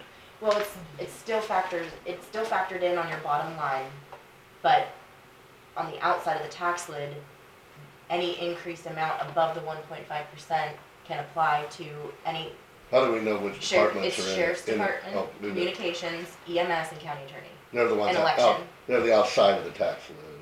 Yes. Because they're like critical services or something, and they Yes. can't be, okay. Yes.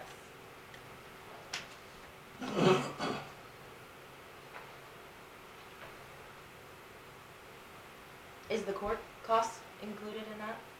Or outside the tax lid? Your district court expenditures? District court. No, they're not. So then, we actually have an increase there. Oh, no, we don't. That's a decrease. I'm That's looking a- at the yeah. wrong line now. Not much, but a decrease anyway. No, but it's $100 or something.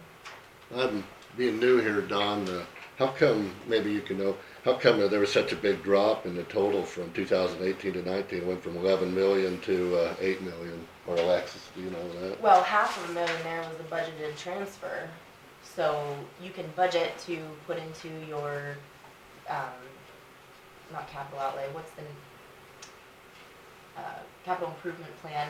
I think we budgeted to put money into the capital improvement, so that transfers over. I would have to look and see what some of those other big numbers would be. Let's see. 21.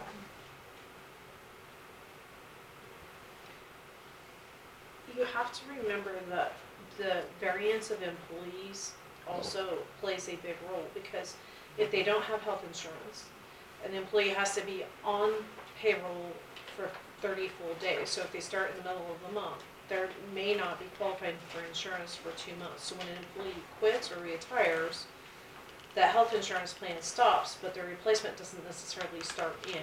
Okay. So not only do you have the income, but you also have the employee benefits part of it that is sitting there building, might you say. But, as far as that goes, the $11 million also includes those non-budgeted funds. So that income includes there, but it's not shown because they haven't spent or not Oh, spent the non-budgeted, money, yeah. non-budgeted B funds, huh? Yeah, so if you Yeah. look at those non-budgeted funds, A, B, C, and D, those are the pages that are listed on it. Those will be Yeah. all your capital outlay funds or your, like Delia Pittard and those funds All that that are stuff. not part of it, but their revenue counts in And their expenditures count in, but they don't necessarily affect the budget Okay. because they're non-budgeted funds. Your Because- landfill is part of that, although it's probably up above. What is our lease purchase principal balance down there, what is the lease purchase for? The lease purchases would be the 2 fire districts that have trucks. Okay, yeah, It's outstanding. okay. Currently, Lincoln County has no debt except for the Public Building Commission bonds and then those 2 leases. Okay.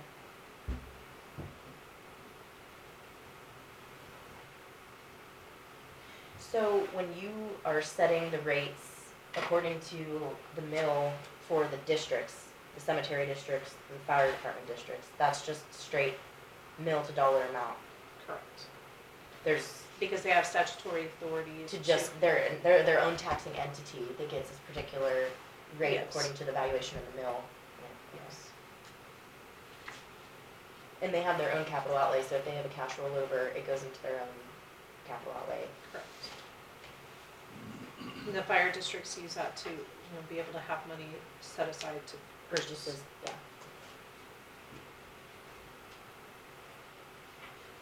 We have one cemetery that has quite a bit of money, but it's restricted because it was a donation, and so we kind of set up a memorial fund for that because it is so heavily restricted. That's building. Yes.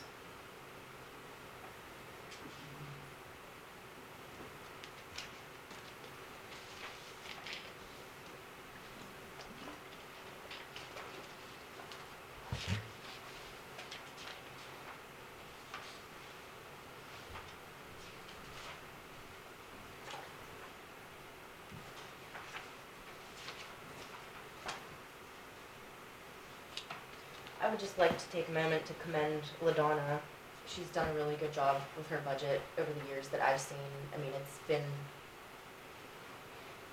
well maintained and even reduced, and she does a lot of her own subsidies and calculates that in, and I just think that she's really held down the line there on not bringing increases to the table.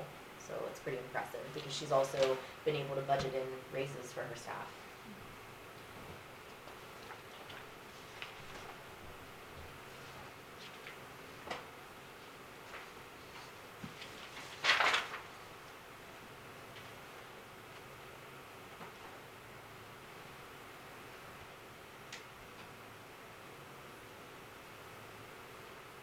The appropriations, is that the benefits line item?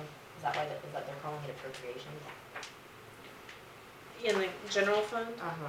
that is all of those districts that you guys are funding, so it'll be OCCK, Central Kansas Mental Health, Services for the Elderly, Rescue Squad. The appropriations line item, is that? Yes, so if you would manually add everything on page 7D, it should match the total that's listed as appropriations. Really? Your own county general, Okay, correct? yeah. So where's the benefits line item then in that? There is an employee benefits has a separate fund. Is that the benefits you're talking I about? see what you're saying. Yeah, D, if you add D, I got it. D equals appropriations. I was looking for the benefits line item though, and I thought we budgeted 1.1 million last year. That's why I looked at that number.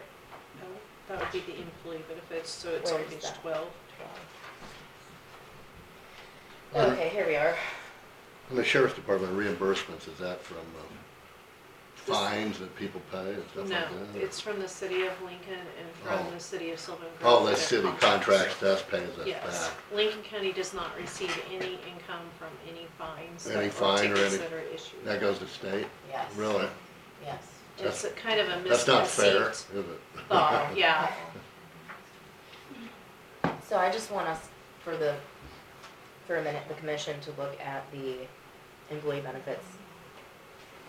So, page 12, and I was on the phone there for the end of that meeting when you guys were talking about the benefits line item, because that's the last thing that we did.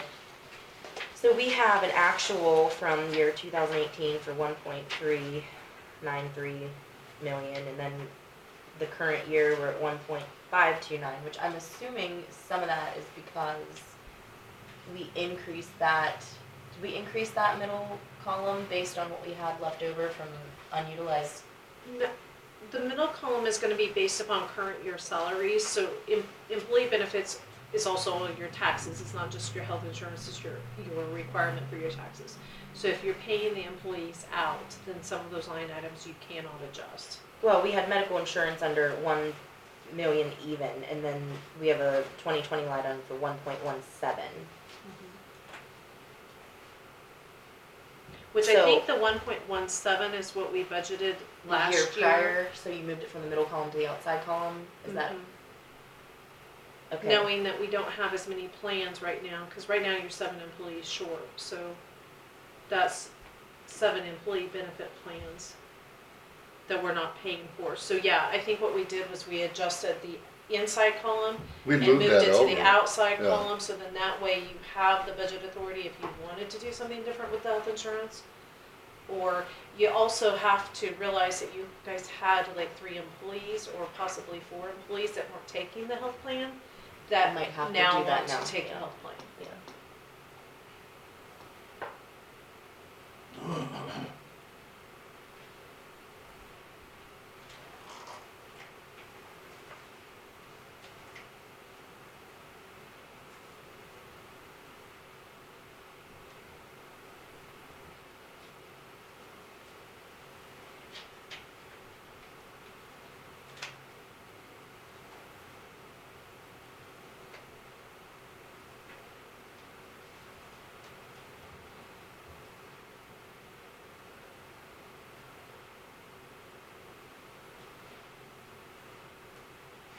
Why do we have a lower projected capers input than last year?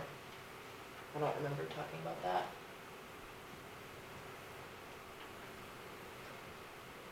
Maybe we had less employees, huh? Yeah, Or so eligible, then- less eligible.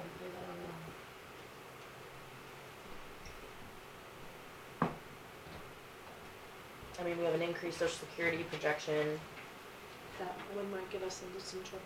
yeah.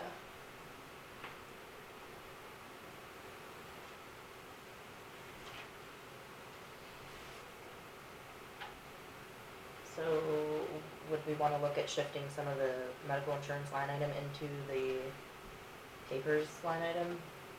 At least fulfill the obligation that we had last year's worth, which looks like about $6,000 difference.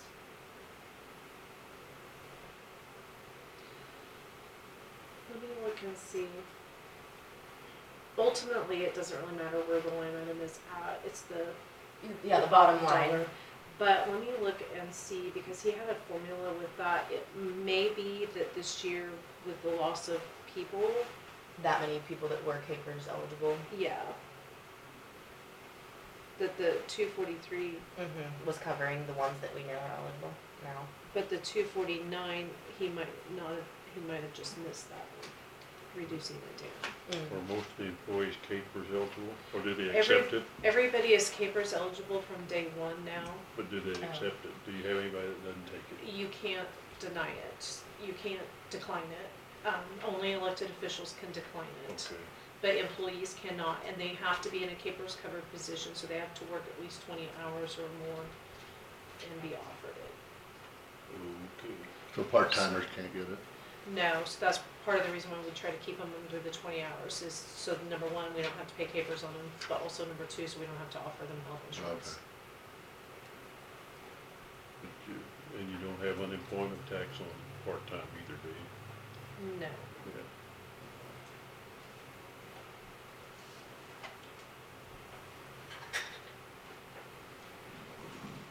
So you will I'm looking contact at Jeff or, I think I have his Excel spreadsheet and I can see what the math does. and why is the delinquent tax allocation so small for the, Current year, yeah, or for 2020? no, for 2020, it went from 14,000 down to 4,000. Because we don't know what it's going to be. And just an underestimate on purpose. Oh, no, because We had a we higher knew we were tax sale. doing tax sales, that's right. And so we expected higher income the last 2 years, not now. or not the future.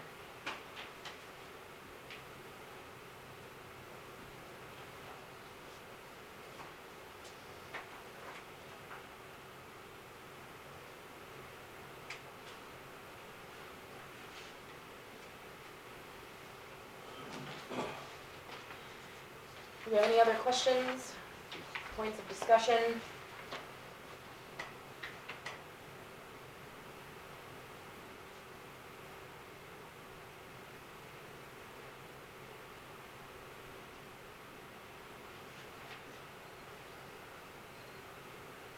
Well, I just have a question I don't understand, like under refuse on page 13, total expenditures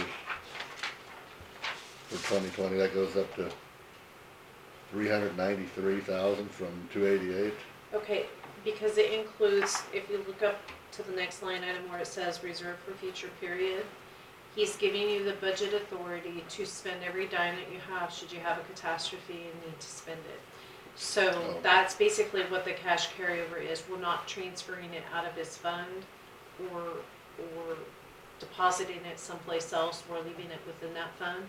So he budgets for the reserve for future period, meaning that you can have that, but you have the budget authority to spend it if you need to. So like the year that they did the concrete, Crushing. yes, it ended up costing a lot of money, but they had the budget authority to spend it Why did because we not have that in last year's budget then? you did. He's just moved it to the outside column, because if you keep moving it to the remember, Yes, yeah, okay, you just keep sorry, moving it. that from makes column. sense, Okay. that makes sense.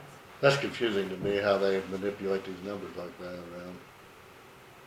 Well, we're not taxing for that, it's just adding into the expenditure availability. Capability. Capability. Gives us the authority, Yes. but it's confusing. But we're not taxing to recover that amount of money, that amount of money's already Okay. there. It's just confusing to me. It's a whole different world of accounting here. Well, maybe not for the real world, it is for me. The thing is you can't spend the money without amending your budget if you Yeah. don't have it. So you do the biggest scenario. You still have the budget authority to spend it this year, and you can, but if you do, then you're short cash for the following year, so then you wouldn't have it the following year. Okay. But what they do is you just shift it and you keep saying, I'm not gonna spend it, so I'm gonna give myself the authority to spend it next year if something should happen. And then we'll do the same the following year. If we didn't end up spending it, then we'll give ourselves the authority. Because at some point in time, you're gonna have to replace a backhoe and you're gonna have Sure. to replace a walking bottom trailer. Right. So this is the money that's gonna go to do Okay. that. I thought we had that listed in the capital improvement thing. It is, Okay. but the capital, they're not contributing their money to the capital improvement fund. So normally the capital I think improvement we should fund do that though. only Or includes the can we not do funds. that because it's the general fund is contributing to capital improvement? I don't think So- you have a statutory authority to To- transfer from here to there, okay. but I don't know. Okay. I'd have to That makes look. sense, yeah. You have the statutory authority to go from the general fund to any other fund, but you have not to back have specific. into- And the capital improvement is attached to the general fund, because any of the cash flow carryover from the general fund goes into capital improvement every year. Okay. So technically, it can go to pay for those things if you needed it to, Well, you and you could didn't pay have the for it money. directly out of there, but you don't transfer it from one to the other, is what you're saying, I get it.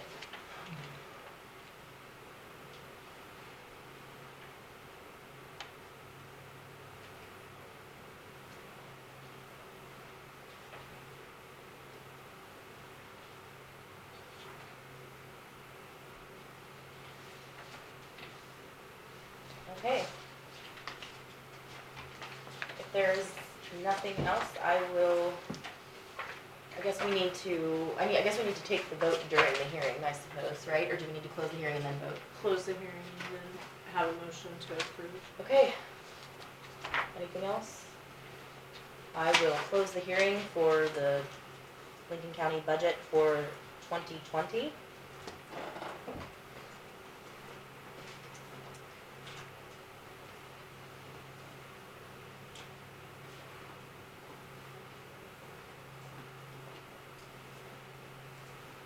Just leave it open for a motion.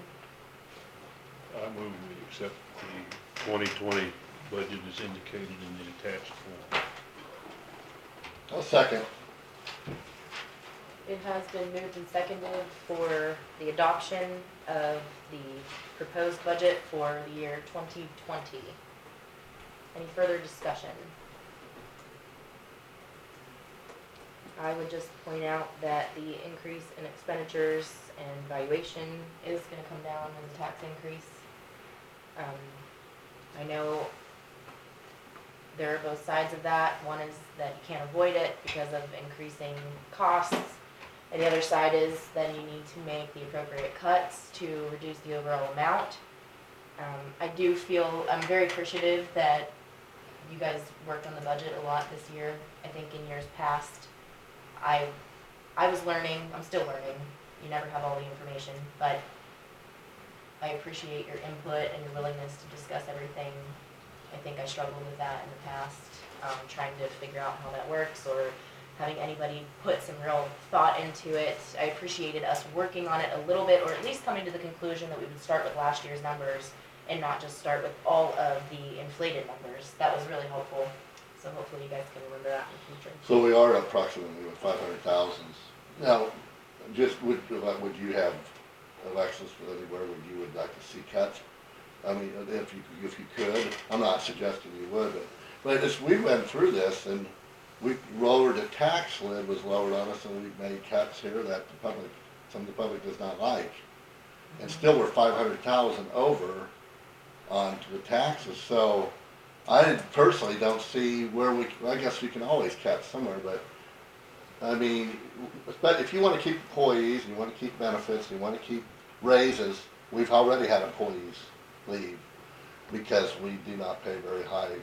I know we got good benefits, but we just don't pay very high salaries because we can't afford to. But I don't see how we could cut much more and operate really, and we're trying to get down the bone here. And the public's already, some of the public's upset about some of the cuts we've made, and we're still gonna be higher in taxes. So I personally don't see what else we can do than about what we've done. That's my opinion here. I understand what you're saying. Dawn, who calculates this total tax levied amount number that we don't have for the proposed budget? Where are you Page at? 21, right above assessed valuation. So you have the valuation, you have the net expenditure projected, you have your total budget, less the transfer equals your net expenditure, and then you have the total tax levied. So in the year 2018, we had to levy for $6,039,590 out of the total expenditure of $11,739,000. So then Okay. last year, That number is coming from column, the amount of 2019 ad valorem tax column. So that $5,964,882. If you take that and you divide it by the 61,152,000 valuation number, you should come up with that estimated tax rate. the total tax levied though is what I was looking for. That's the amount of ad valorem tax that we're gonna be levying, that 5,964,000. It also reflects on the front of your page, your budget. Okay, so that where all the X's are, that's actually this number, the 5.9, okay. Yes. 5964883. So Yes. ultimately, we are levying for $30,000, $25,000 less. Is that what I'm saying? I just closed my book. If last year's total tax levied was $5,990,000, and this year's total tax levy to be levied is $5,964,000, we are levying for $25,000 less. Correct. But I'm still assuming that with the increase in the valuation, the dollar amount for the taxpayer may increase. Or hold. It could hold. Some it will increase, some it will decrease, depending on whether or not they saw a value increase in their property. You know, if they didn't see Well, residential is less likely to see Yeah. the increase rather than ag, because ag is still, like I said, on the end of the upswing, which then the valuation, I assume next year, the year after, will begin to decline. but the other aspect that people have to remember is we are just one portion of their overall levy. The city, the school, if they're in the city limits, whatever city they're in, that's up to their city, And so. what school district you are, what fire district you are, Depends on what the total cemetery. composite levy Conservation is. district, there's a lot of taxing bodies. Yeah, Mhm. so you may have a decrease, but the school district may have an increase, or vice versa. So sometimes people's taxes don't necessarily just reflect, but they reflect on us because we're the people that collect it. Mhm. Well, and I will make a note that over the last 3 years, the total tax that we levied for has decreased by a few thousand. We have 6.039 to 5.99 to 5.96. Yeah, 6. So that part I can say I'm pleased with. Well, it's, I think. well, yeah. we have an issue in Kansas, like other counties do, where we don't have a lot of income. Well, most of our income is like agriculture and tax, property tax, and that's, and we don't have hardly any sales tax, like Right. Saline No, County it's would and very stuff. minimal. So we're at this point financially where we're, where we're at. And I don't know how to get out of that unless you get a big corporation move in here or something and hire 100 people and pay them $50,000 or $100,000 a year more and make valuations go up or something. I do have one more question, and Dawn, you'd probably be the only one that could answer. So, they told me that in Russell County, they withheld their sales tax receivables for several years and then used that to restore the courthouse. How can you withhold your sales tax as a separate receivable when we have it allocated by, like, each line, like ad valorem, sales tax, motor vehicle, personal property, how do they, do you know? I have no idea how they would have done that, unless they would have had a special, did they have a special sales tax? So like, our city of Lincoln is levying an extra 0.5% sales tax. Half So a it's- percent. Well, yeah, 0.5%. So, So it's I gonna mean, be it's at 9% possible now. that they had an election that increased their sales tax rate, Okay. and then with that increase to go Whatever to a that increase specific is could be project. funded, okay. So is Lincoln going to 9%? Isn't it at 8.5? Or is it, No, Eight we and a used to half. be at, actually it was like 0.25 increase, so I think we were at 8.25 and then we're at 8.5. 8.15. That's been a while ago. 8.15. Yes, oh, excuse okay, me, I thought you but- meant this year. Okay, No, I see what you're saying. Okay. Well, I will call for a vote on adopting the budget. Those in favor vote aye. Aye. Nay.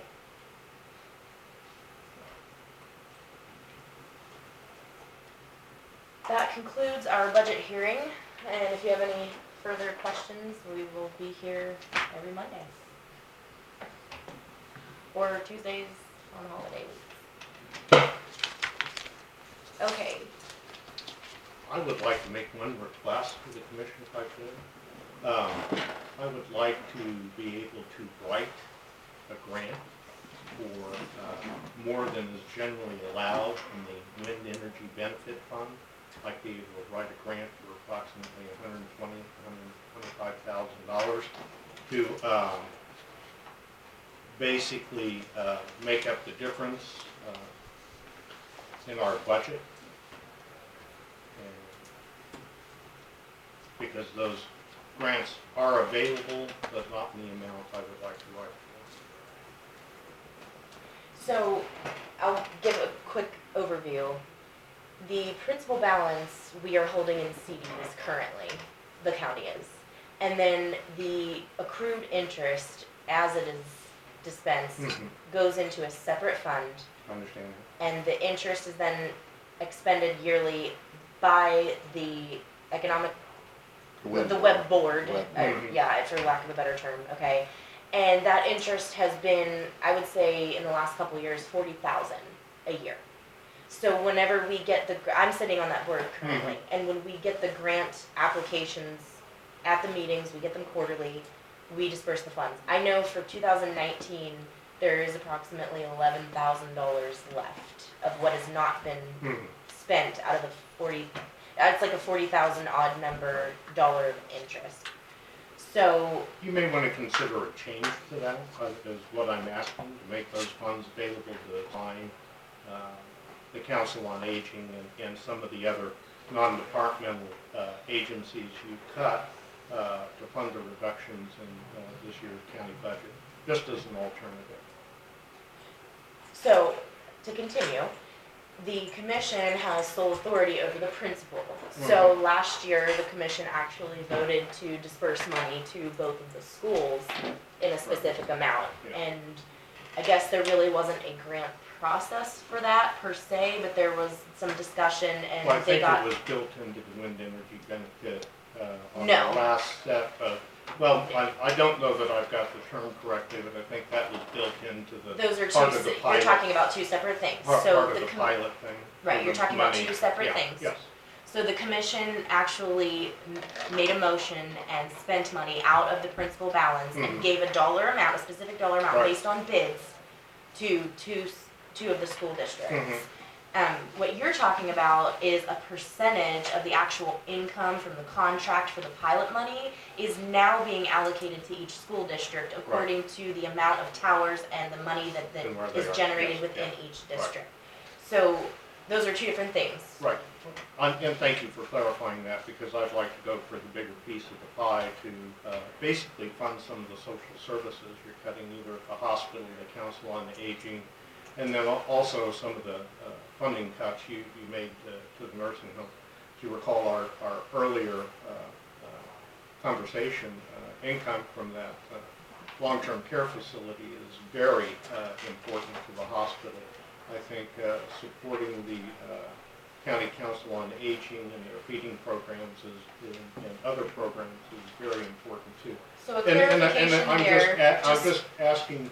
Right, but I to wanna talk consider about that. the real terms, so clarification for you is that the county council on aging does not host the meal program. That is Right. completely done through the Lincoln Senior Center. Okay. And the Lincoln Senior Center is an authorized site, and they employ a site director and a Right. cook and an assistant cook. And that funding for that program comes directly from the state and the federal government through the North Central Flint Hills Area Agency on Aging. The county gives money to the Lincoln Senior Center that then chooses to use it to subsidize that program to pay better wages to the employees Mhm. and to offset any expenses they may have, which includes all their utilities and overhead to host that meal program. Yeah. So that wouldn't be a function of the Council on Aging, just clarification on that. That's fine. I may not Well, I'm understand repeating all that the because government. that's been a Well, it's- misconception for a long, long time, so I Yeah. don't want it to get backed up and rolled over Right. again. But there are a lot of misconceptions about how various agencies, including the hospital, operate that are legion, I would say. So just in general, can we have access to the pilot funds to help fund cuts in our funding?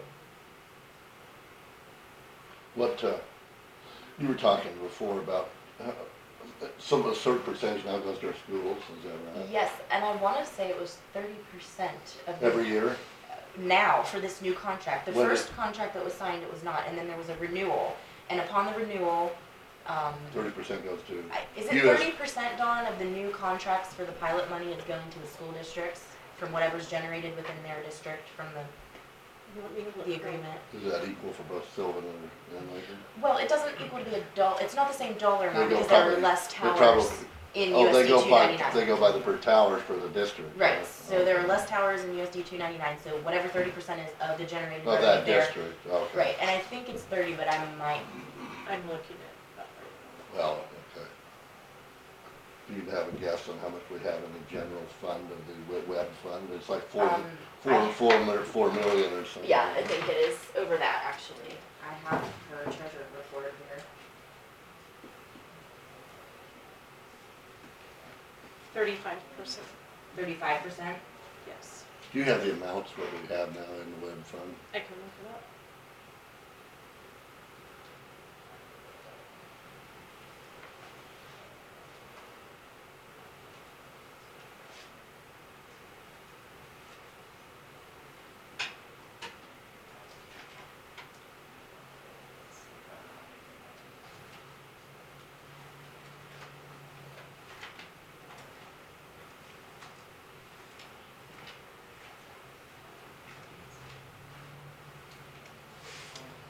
You have 4,342,000, they'll just stop. 4.3 million. 4.3. Now, what are we getting like this year out of our general fund, like 200, 300,000 a year? I don't know. And let me tell you, Well, let me look it up because I have to eat crow every time I tell you something incorrectly.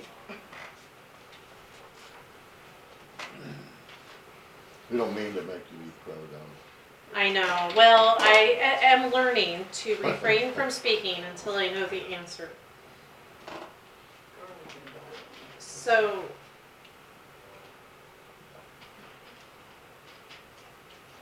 we? It's a sliding scale, it gets less and less every year, right, based on the contract, isn't that correct?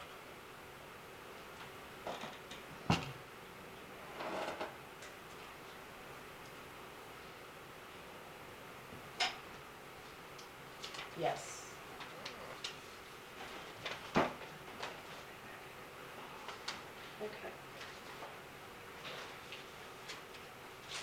So this year, we're getting from phase one, 150,000.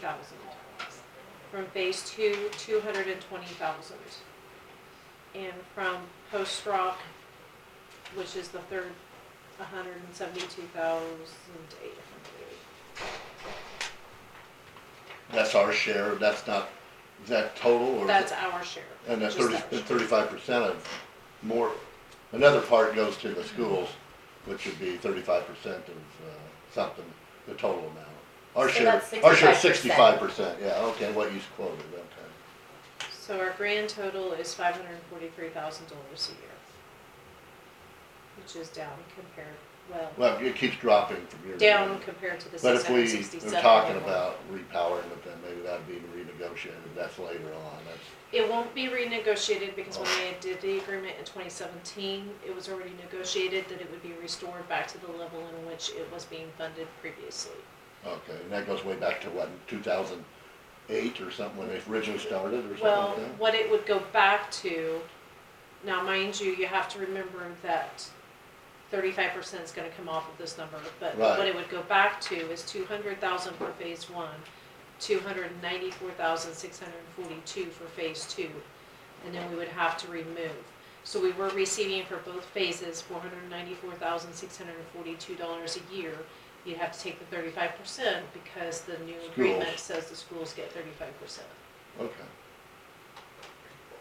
So- 175 for the schools. so we get about 3.5 a year, so at the beginning, and then it'll gradually be less and less. So- To qualify the conversation, I mean, I think if you're requesting a specific amount of money to cover a specific expense, as you had noted earlier about writing a grant for a specific expense, I mean, I think the board can consider anything.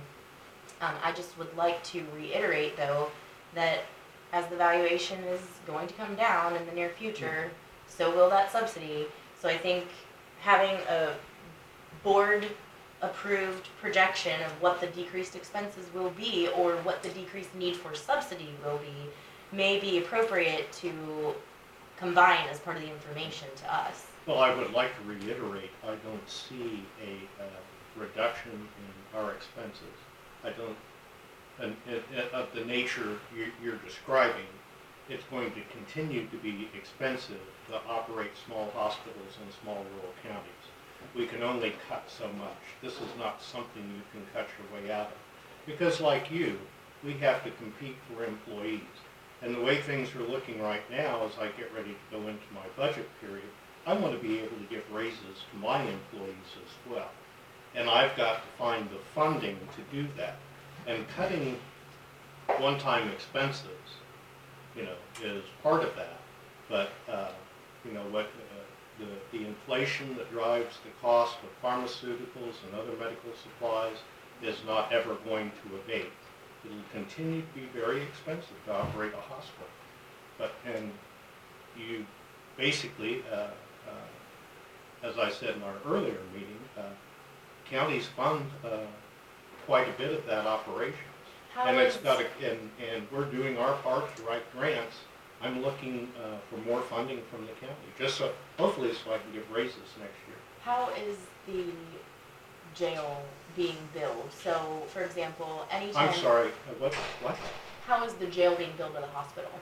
For example, anytime that we have an inmate, the county pays through the actual sheriff's department funding. I don't know exactly how that works. Well, I'm just It curious, depends. like, are they getting the contracted rate that is, I'd have to see what our contract is. Yeah. I do not know. I do not know, but, I mean, that's probably one way to increase your own funding, is my suggestion to you. well, but, you know, Or do we have a statutory limit on? I've had discussions about that with the sheriff. Yeah. There's Um, statutory limits that says that we only have to pay the Medicaid rate for prisoners. That's what I was Right. wondering, Yeah. what the rate Yeah. is. Okay, so Yeah. it's equal to Medicaid is what you can, Yes, because they're uninsured, or Right. at least getting those services paid Yeah. through our sheriff's department. yeah, so, last time I had a rate increase with the sheriff, he was very unhappy with me because we had to raise the price of the meals because our cost had increased. Mhm. Passed that along, he was kind of unhappy because that was based on our budget year, not his budget year. Mhm. So Right, it's part of that. But we're going to have these expenses continue.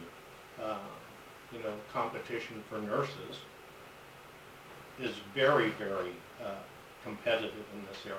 We compete So, with Salina if Regional. you're proposing that the commission provide a subsidy from the WIN funds so that you can have raises next year, then is that what you would Well, ask the board to do from year to year? Ask the web fund Let's to? consider that.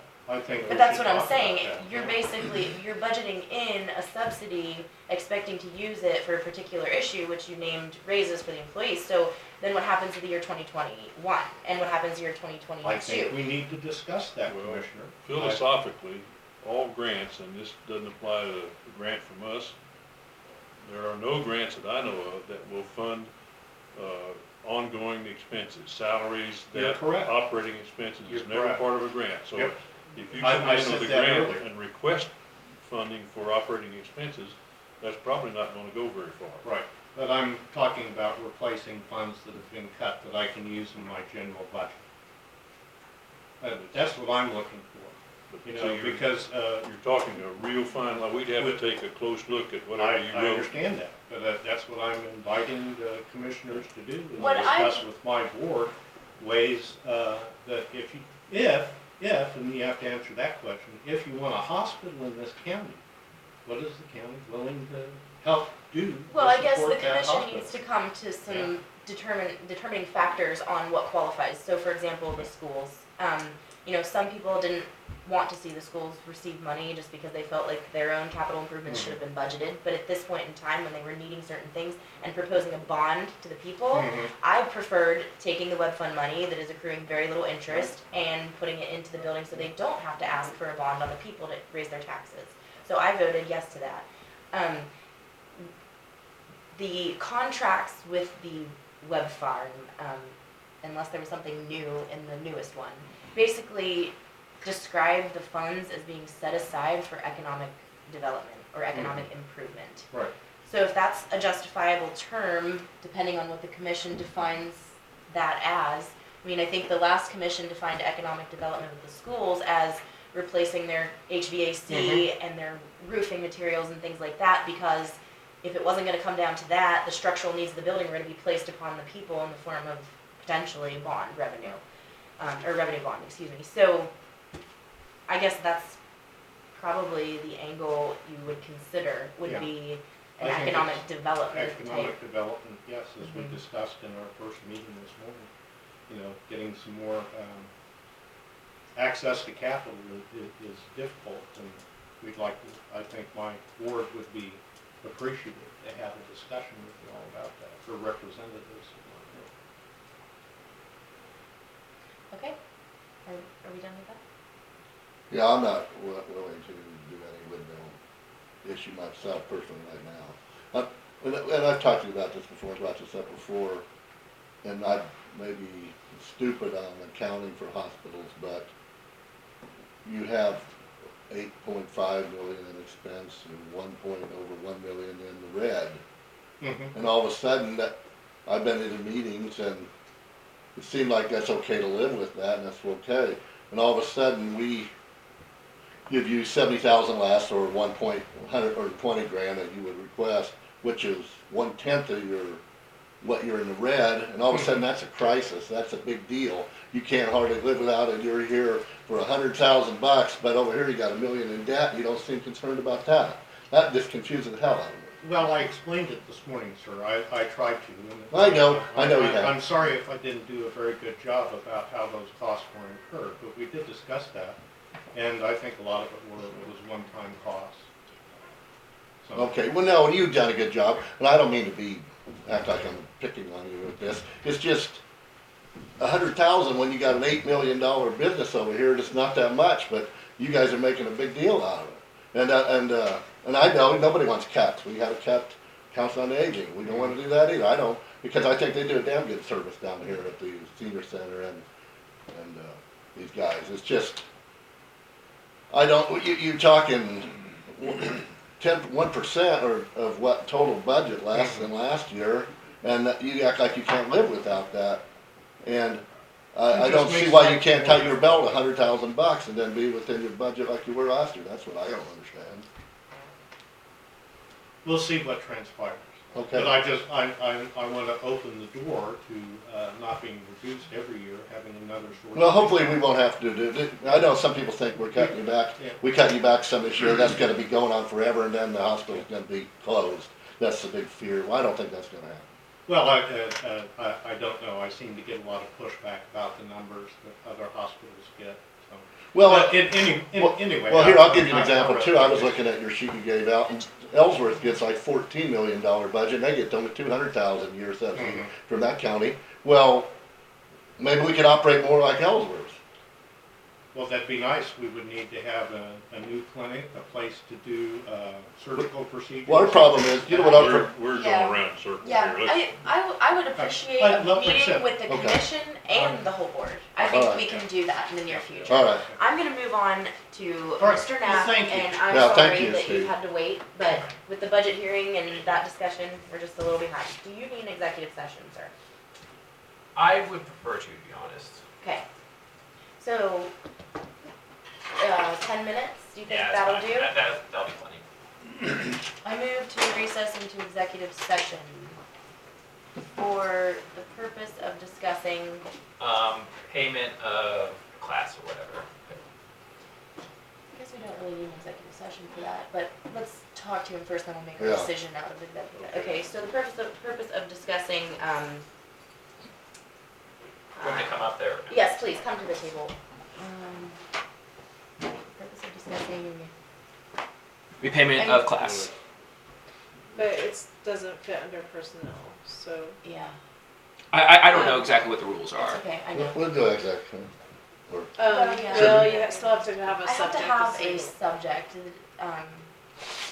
Employee I would say, personnel matter. well, If it's it's the sub- it's the, an It's employee what that it- didn't do their but they're not job. employed anymore, right? I think currently part-time, but we did not work any last month, so. Okay.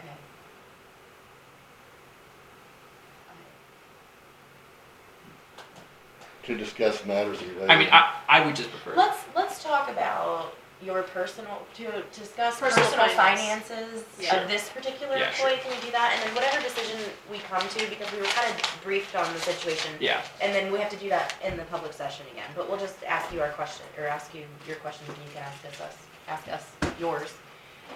To discuss personal finances of an employee for EMS pursuant to KSA 754319 2B, number 1, personnel matters of non-elected personnel, with the commission, Mr. Tommy Knapp, you go by Tommy, to reconvene in the commission room. I second that It's been moved and seconded for a 10-minute executive session. Any further discussion? If not, those in favor vote aye. motion. All right. Aye.